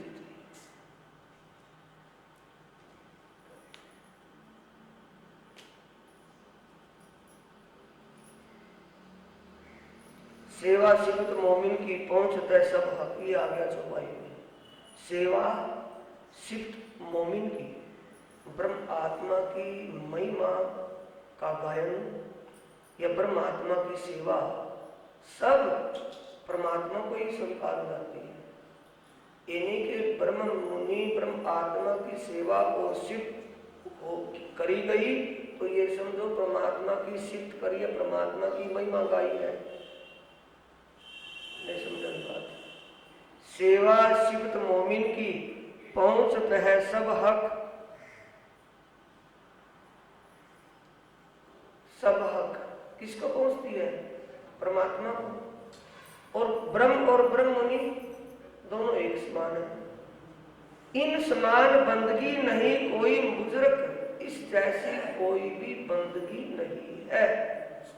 जिन्होंने ब्रह्म और ब्रह्म आत्मा को पहचान लिया, जान लिया, जिनके ब्रह्म और ब्रह्म आत्माओं के प्रति सेवा सिद्ध का भाव बन गया, उससे बढ़कर के कोई भक्ति दुनिया में नहीं। और सुन्नत जमात की जो बातें हक सोबत, तिनका दीदार जो करे ताकि न आवे जुबा सिद्ध। और यहाँ तो जमात की जमात बैठी है, ऐसी ब्रह्म आत्माओं की जमात बैठी है। ये प्रसंग कहां से लिंक कर रहे हैं भाई? ये होता था वहां उस वक्त भाई, जब धाम के दूल्हा श्री प्राणनाथ जी ज्ञान चर्चा करते थे, तो उस समय ये बात वहां प्रमाणित होती थी। तो ये प्रमाण दे करके समझाया जाता था कि कहाँ लिखा है, क्या लिखा है कि एक ब्रह्म आत्मा का, अगर ब्रह्म आत्मा की महिमा गा रहे हैं, उसकी विशेषता की बातें कर रहे हैं, उसकी खासियत की बात कर रहे हैं ब्रह्म आत्मा की, या ब्रह्म आत्मा की सेवा कर रहे हैं, तो ये समझो परमात्मा की हम सेवा कर रहे हैं। और जहां एक जमात परमात्माओं की हो और उनका जिक्र करना, उनकी सिफ्त और उनकी सेवा करना कितना बड़ा पुण्य है। ये बात लिखी कहां पर है? प्रमाण दे करके बताई जाती थी, तब तसल्ली हो गई थी उनको। लिखा कहां है? पुराण संहिता के अंदर। पुराण संहिता का अध्याय 31 का मंत्र 80 है। 78, 79 और 80 श्लोक है। 78, 79, 80वें श्लोक में है। 78वें श्लोक में है कि ऐसी आत्मा का अगर स्पर्श हो जाए तो वो पुण्य प्राप्त होगा जो 1.5 करोड़ तीर्थों में स्नान करने से भी नहीं होता। स्पर्श 3 प्रकार से होता है। एक तो दर्श स्पर्श, दर्शन करने से दर्श स्पर्श हो गया। एक आंखों से अंधा हो वो क्या दर्शन करेगा? वो कानों से उनके प्रवचन, उनकी बात सुन करके उससे स्पर्श हो गया। और जो दोनों से ही, कानों से भी आंखों से भी ना हो, तो हाथों से चरण स्पर्श हो गया तो स्पर्श हो गया। इतने स्पर्श मात्र से उसको इतना बड़ा पुण्य मिलेगा। 1.5 करोड़ तीर्थों में जो स्नान करने से, गंगा जमुना और पता नहीं कहा, और फिर तीर्थ 2 प्रकार के माने गए हैं। एक तो तीर्थ होता है सच्चा संत, कोई वो ज्ञान रूपी गंगा में स्नान करवा दे, ऐसा कोई सच्चा संत, ऐसे 1.5 करोड़ तीर्थों में स्नान करने से जो फल मिलता है उससे ज्यादा फल ऐसी परमात्मा के स्पर्श मात्र से ही मिल जाता है। उससे ज्यादा क्या पुण्य मानते हैं कि स्वर्ग में चले जाएंगे। ऐसी परमात्मा के स्पर्श से जीव भव से पार हो जाता है, जन्म मरण से छूट जाता है। 79वां श्लोक कहता है कि जो 4 वेद 6 शास्त्र 18 पुराण पढ़ने से भी विवेक ना बने, ऐसा विवेक ऐसी ब्रह्म आत्मा के सानिध्य में एक पल में ही हो जाता है। पल भर की संगत ऐसी आत्मा की हो जाए, उसका संग हो जाए तो एक पल में वो विवेक ज्ञान नहीं कि रट लिया और सुना दिया, अनुभवी ज्ञान हो जाएगा ऐसी आत्मा की संगत से। 80वां श्लोक है कि ऐसी ब्रह्म अंगना का दर्शन, 7 करोड़ महामंत्र गायत्री मंत्र है ना, महामंत्र बोलते हैं हिंदू लोग, महामंत्र गायत्री मंत्र, 7 करोड़ महामंत्र गायत्री जाप करने से जो फल मिलता हो, क्या मानते हैं 7 करोड़ महामंत्र गायत्री जाप करने से स्वर्ग में चले जाएंगे। स्वर्ग में जाने के बाद तो फिर जन्म लेना पड़ेगा। और ऐसी आत्मा का अगर पल मात्र ध्यान भी किया जाए तो ध्यान कर लेने से ऐसी आत्मा का ध्यान मात्र से जीव को जन्म मरण से छुटकारा मिल जाएगा। तो ये प्रमाण देकर के तसल्ली करते थे कि परमात्माओं की ये महिमा विशेषता कहाँ दिखाई जाए। और सुन्नत जमात की जो बातें हक सोबत तिनको दीदार जो करे ताकि न आवे जुबा सिफ्त, तो इन जमात की क्यों को शोभा सत इन मुख, ऐशोभा शब्दा तिथि कह न जाए ए मुख। इनकी सिफ्त सुख जी कहे और शास्त्रों में वेद व्यास किन की महिमा गा रहे हैं। बोलते नहीं सेवा पूजा में, सुख व्यास कहे भागवत में प्रेमना त्रिगुण, ब्रह्मा विष्णु महेश और इनकी सृष्टि के अंदर किसी के अंदर भी प्रेम नहीं है।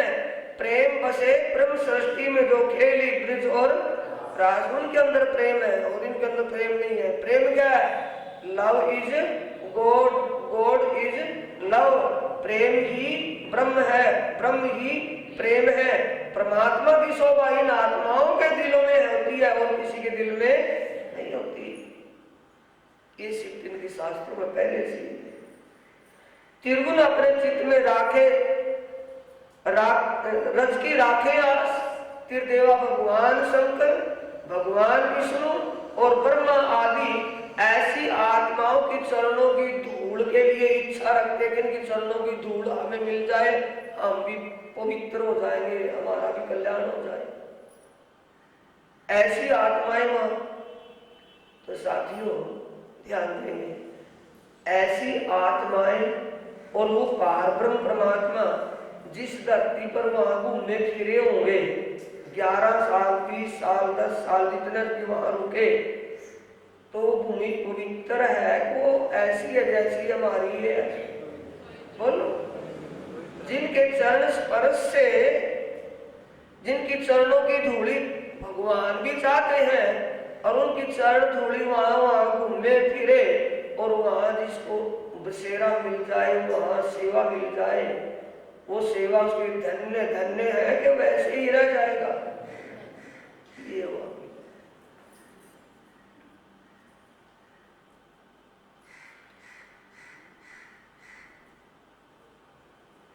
सब कोई सेवे सने सो अपना इष्ट चित धर, इनको सब अपना परमात्मा मान करके पूजा करेंगे। सब इनको क्यों बेहद मंडल में सबके शिरोमणि कौन होंगे? इनके इसलिए। अब तो इनका नहीं को रहे ना कोई ठोर, रही बात बका अरस की शोषित है जो। परम धाम की अखंड की बातें तो और आगे हैं, लेकिन यहाँ भी देवता लोग इन परमात्मा के चरणों की धूल की इच्छा रखते हैं। जिस तन में जिस जीव पर परम धाम की आत्मा विराजमान हो, कहने की बात नहीं, चल ही रहा ना कितना हुई।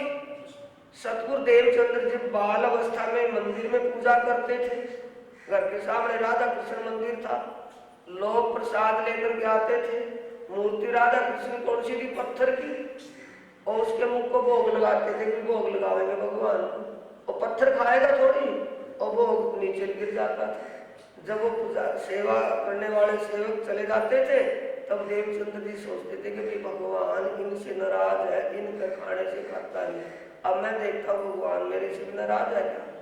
जब देवचंद्र जो नीचे बिखरा खिला हुआ प्रसाद बिखरा हुआ उठा करके पत्थर की मूर्ति के मुंह लगाते थे, पत्थर की मूर्ति मुंह खोल करके खा लेती थी। क्यों कि ऐसी ब्रह्म अंगना का स्पर्श हो जाए तो हमारा भी कल्याण हो जाए। ये देवताओं की बात है। और थे अनजाने में, ये अनजाने में तो रहता देवचंद्र जी से, अनजाने में तो बाल मुकुंद की मूर्ति की पूजा हो रही थी ना। जब जानकारी की बात आई तो बाल मुकुंद ने क्या कहा, ना भाई ना, तुम्हें ना ही इस स्वरूप की पहचान, ना मैं इनकी सेवा सह सकूं ना सह सकूं, ऐसा ये पहचान की बात। तो परमात्मा के अंदर क्या विशेषता है, ये वो जाहिर किए प्राणनाथ जी ने उन सुंदर साथ को सामने।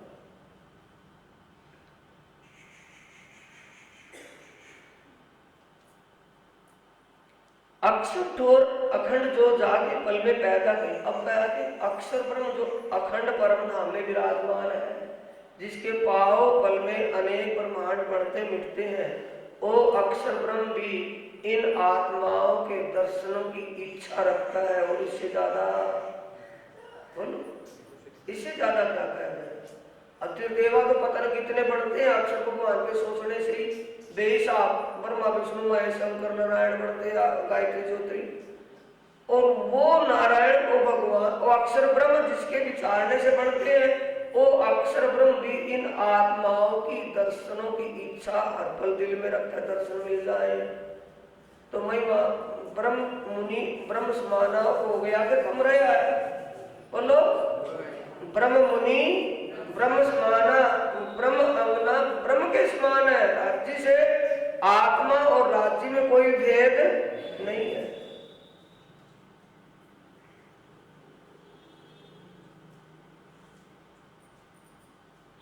बीच किताबों में कई सहियों की सिफ्त, सब में रोशनी होगी पता। अब सब दुनिया को पता चल जाएगा कि ब्रह्म मुनि में क्या विशेषता है। ब्रह्म मुनि कितने ब्रह्म मुनि बड़े बैठे हैं, वेश धारण करके ब्रह्म मुनियों का सफेद पोष व्हाइटनेस में पता नहीं कितने साफे तिलक धोती जनेऊ पहन कर कितने बैठे होंगे ब्रह्म मुनि बने हुए। अपने आप को ब्रह्म मुनि के रूप में कितने देख रहे होंगे।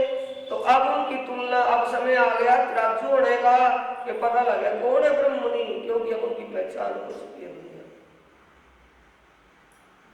हुक्म नूर खुदाए का जो है नूरे जलाल, दायम आवे दीदार मथुरे मुद्रा।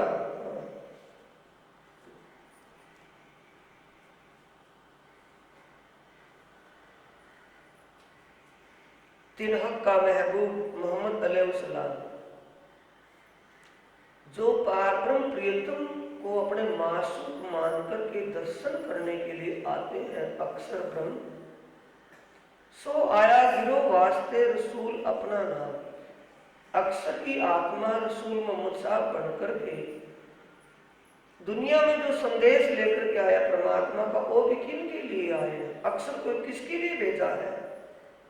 जो अक्षर ब्रह्म उन आत्माओं के दीदार की इच्छा रखते हैं, उस अक्षर ब्रह्म की आत्मा को भी अपना संदेश लेकर के किन के लिए भेजा है, अपनी ब्रह्मात्माओं का।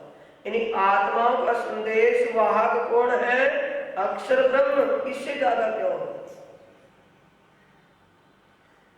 रब्बानी गिरो रब से किए दाना आप। रब्बानी यानी कि आत्मा और परमात्मा दोनों एक समान है। ये अपने समान की उन्होंने हर प्रकार से निपुण की है। इनकी करनी रहनी आचार विचार जैसे ब्रह्म के हैं वैसे इनके अंतस्करण में कूट कूट करके भरे हैं। सिफ्त सुभान इनकी करे रहे हजूर हमेशा मिला।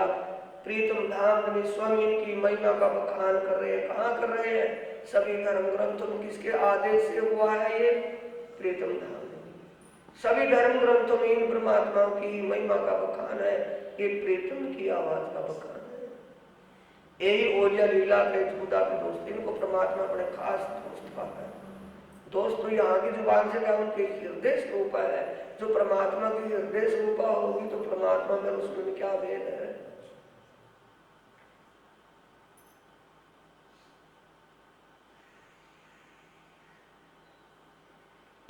आवे हक का हुक्म करे वास्ते याद मोमिन। ये किस लिए कहना पड़ रहा है कि जो चरणों में तो है सही, पिछले कारण एक वाणी गई साथ, पिछला आवेगा क्यों कर ए प्रकाश वचन हृदय में लेकर। ये कहने के लिए इसलिए कही जा रही है ताकि जो सुंदर साथ पिछला होगा वो इन ब्रह्म आत्माओं की करनी, इन ब्रह्म मुनियों की करनी रहनी की चाल को देख करके अपने आचार विचार स्वभाव वैसे ही बना करके चलेगा। इसलिए ये लिखा गया है, कहा गया है, वैसे कहने की जरूरत ही नहीं थी।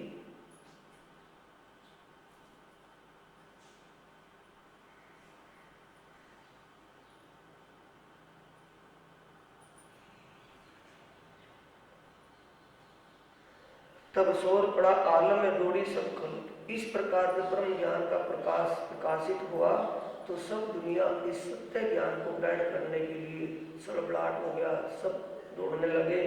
खोले द्वार मार्फत के पाया सब ने हक, सबको पारब्रह्म परमात्मा के शोभा स्वरूप जिसको निराकार साकार मानते थे उसके स्वरूप लीला पहचान करवा करके सबको सत्य का ज्ञान करवा दिया। तो इस दौड़ने वालों की दौड़ा दौड़ी जो हुई, सोता है सो जागियो जागा सो बैठा होए, बैठा ठाठा होइयो ठाठा पांव भर सोए, यो तैयारी कीजिए आगू करनी है दौड़। इस दौड़ा दौड़ी में कौन पहले आए? एक पहले आए पहुंचे किया रसूल दीदार, तीन को द्वार जो दिष्ट का खोला परवर्तिका। सबसे पहले दिव्य परमधाम की परमात्माओं ने प्रीतम धाम धनी को उस तन में पंचभौतिक तन में पहचाना और उनके चरणों में अटूट विश्वास करके समर्पित हुई। पीता पीछे सब दूसरी आए मिले असहाब। दूसरी बात, दूसरा कदम रखा तो ईश्वरी सृष्टि ने रखा, जो पास में रहने वाले असहाब का मतलब जो पड़ोसी हैं उनके ताको दिया हक सुभान ने हयाती का जो आप धाम धनी ने उनको भी अमृत ज्ञान समझने को दिया बख्शा, वो भी इस रास्ते पर चल पड़ी।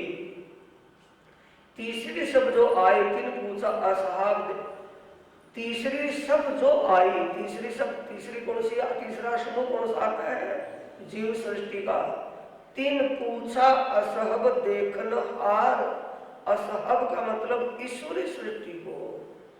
जीव सृष्टि ने जब ईश्वरी सृष्टि के भाव, जीवों ने जब उत्तम जीवों के भाव, उनके विचार करनी रहने को देखा समझा तो वो भी इस रास्ते पर आ गए।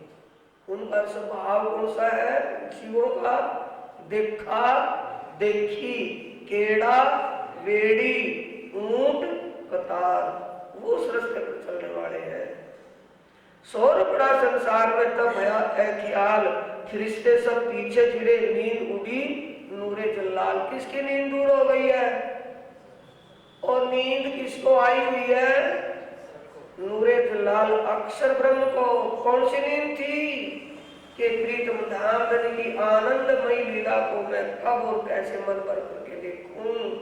तो उसको कैसे दिखाया? महामती के धाम दिल में कौन विराजमान है? धन जी का जो आत्म दुल्हन और नूर, नूर का मतलब अक्षर की आत्मा कहाँ बैठी है? अक्षर की सुरता महामती धाम धनी प्राणनाथ जी के धाम दिल में, महामती जी के धाम दिल में बैठी है। तो अंदर की आवाज कौन सी निकल रही है? खिलवत, जहां से आने का प्रोग्राम बना, खिलवत, परिक्रमा, सागर और श्रृंगार जिसमें परम राम के गुह्य रहस्य खुले हैं। तो वाणी सबसे पहले सुनने को किसको मिली? अक्षर ब्रह्म को, जो उसका भाव था परम धाम की आनंदमय लीला को देखने का। तो परम धाम की आनंद का जर्रे जर्रे का ज्ञान किसको हो गया? अक्षर ब्रह्म को। तो नींद उठ गई, इच्छा पूरी हो गई उसकी भी। फरिश्ते सब पीछे फिरे, फरिश्ते का मतलब देवता, इस बात को लेकर के पश्चाताप करते रोते पीछे आए कि काश इन ब्रह्म मुनियों को पहचान कर इनकी शरणागत हो जाते तो हमें भी आगे का स्थान मिल जाता। तब याद किया सुपन को उठी 8:22।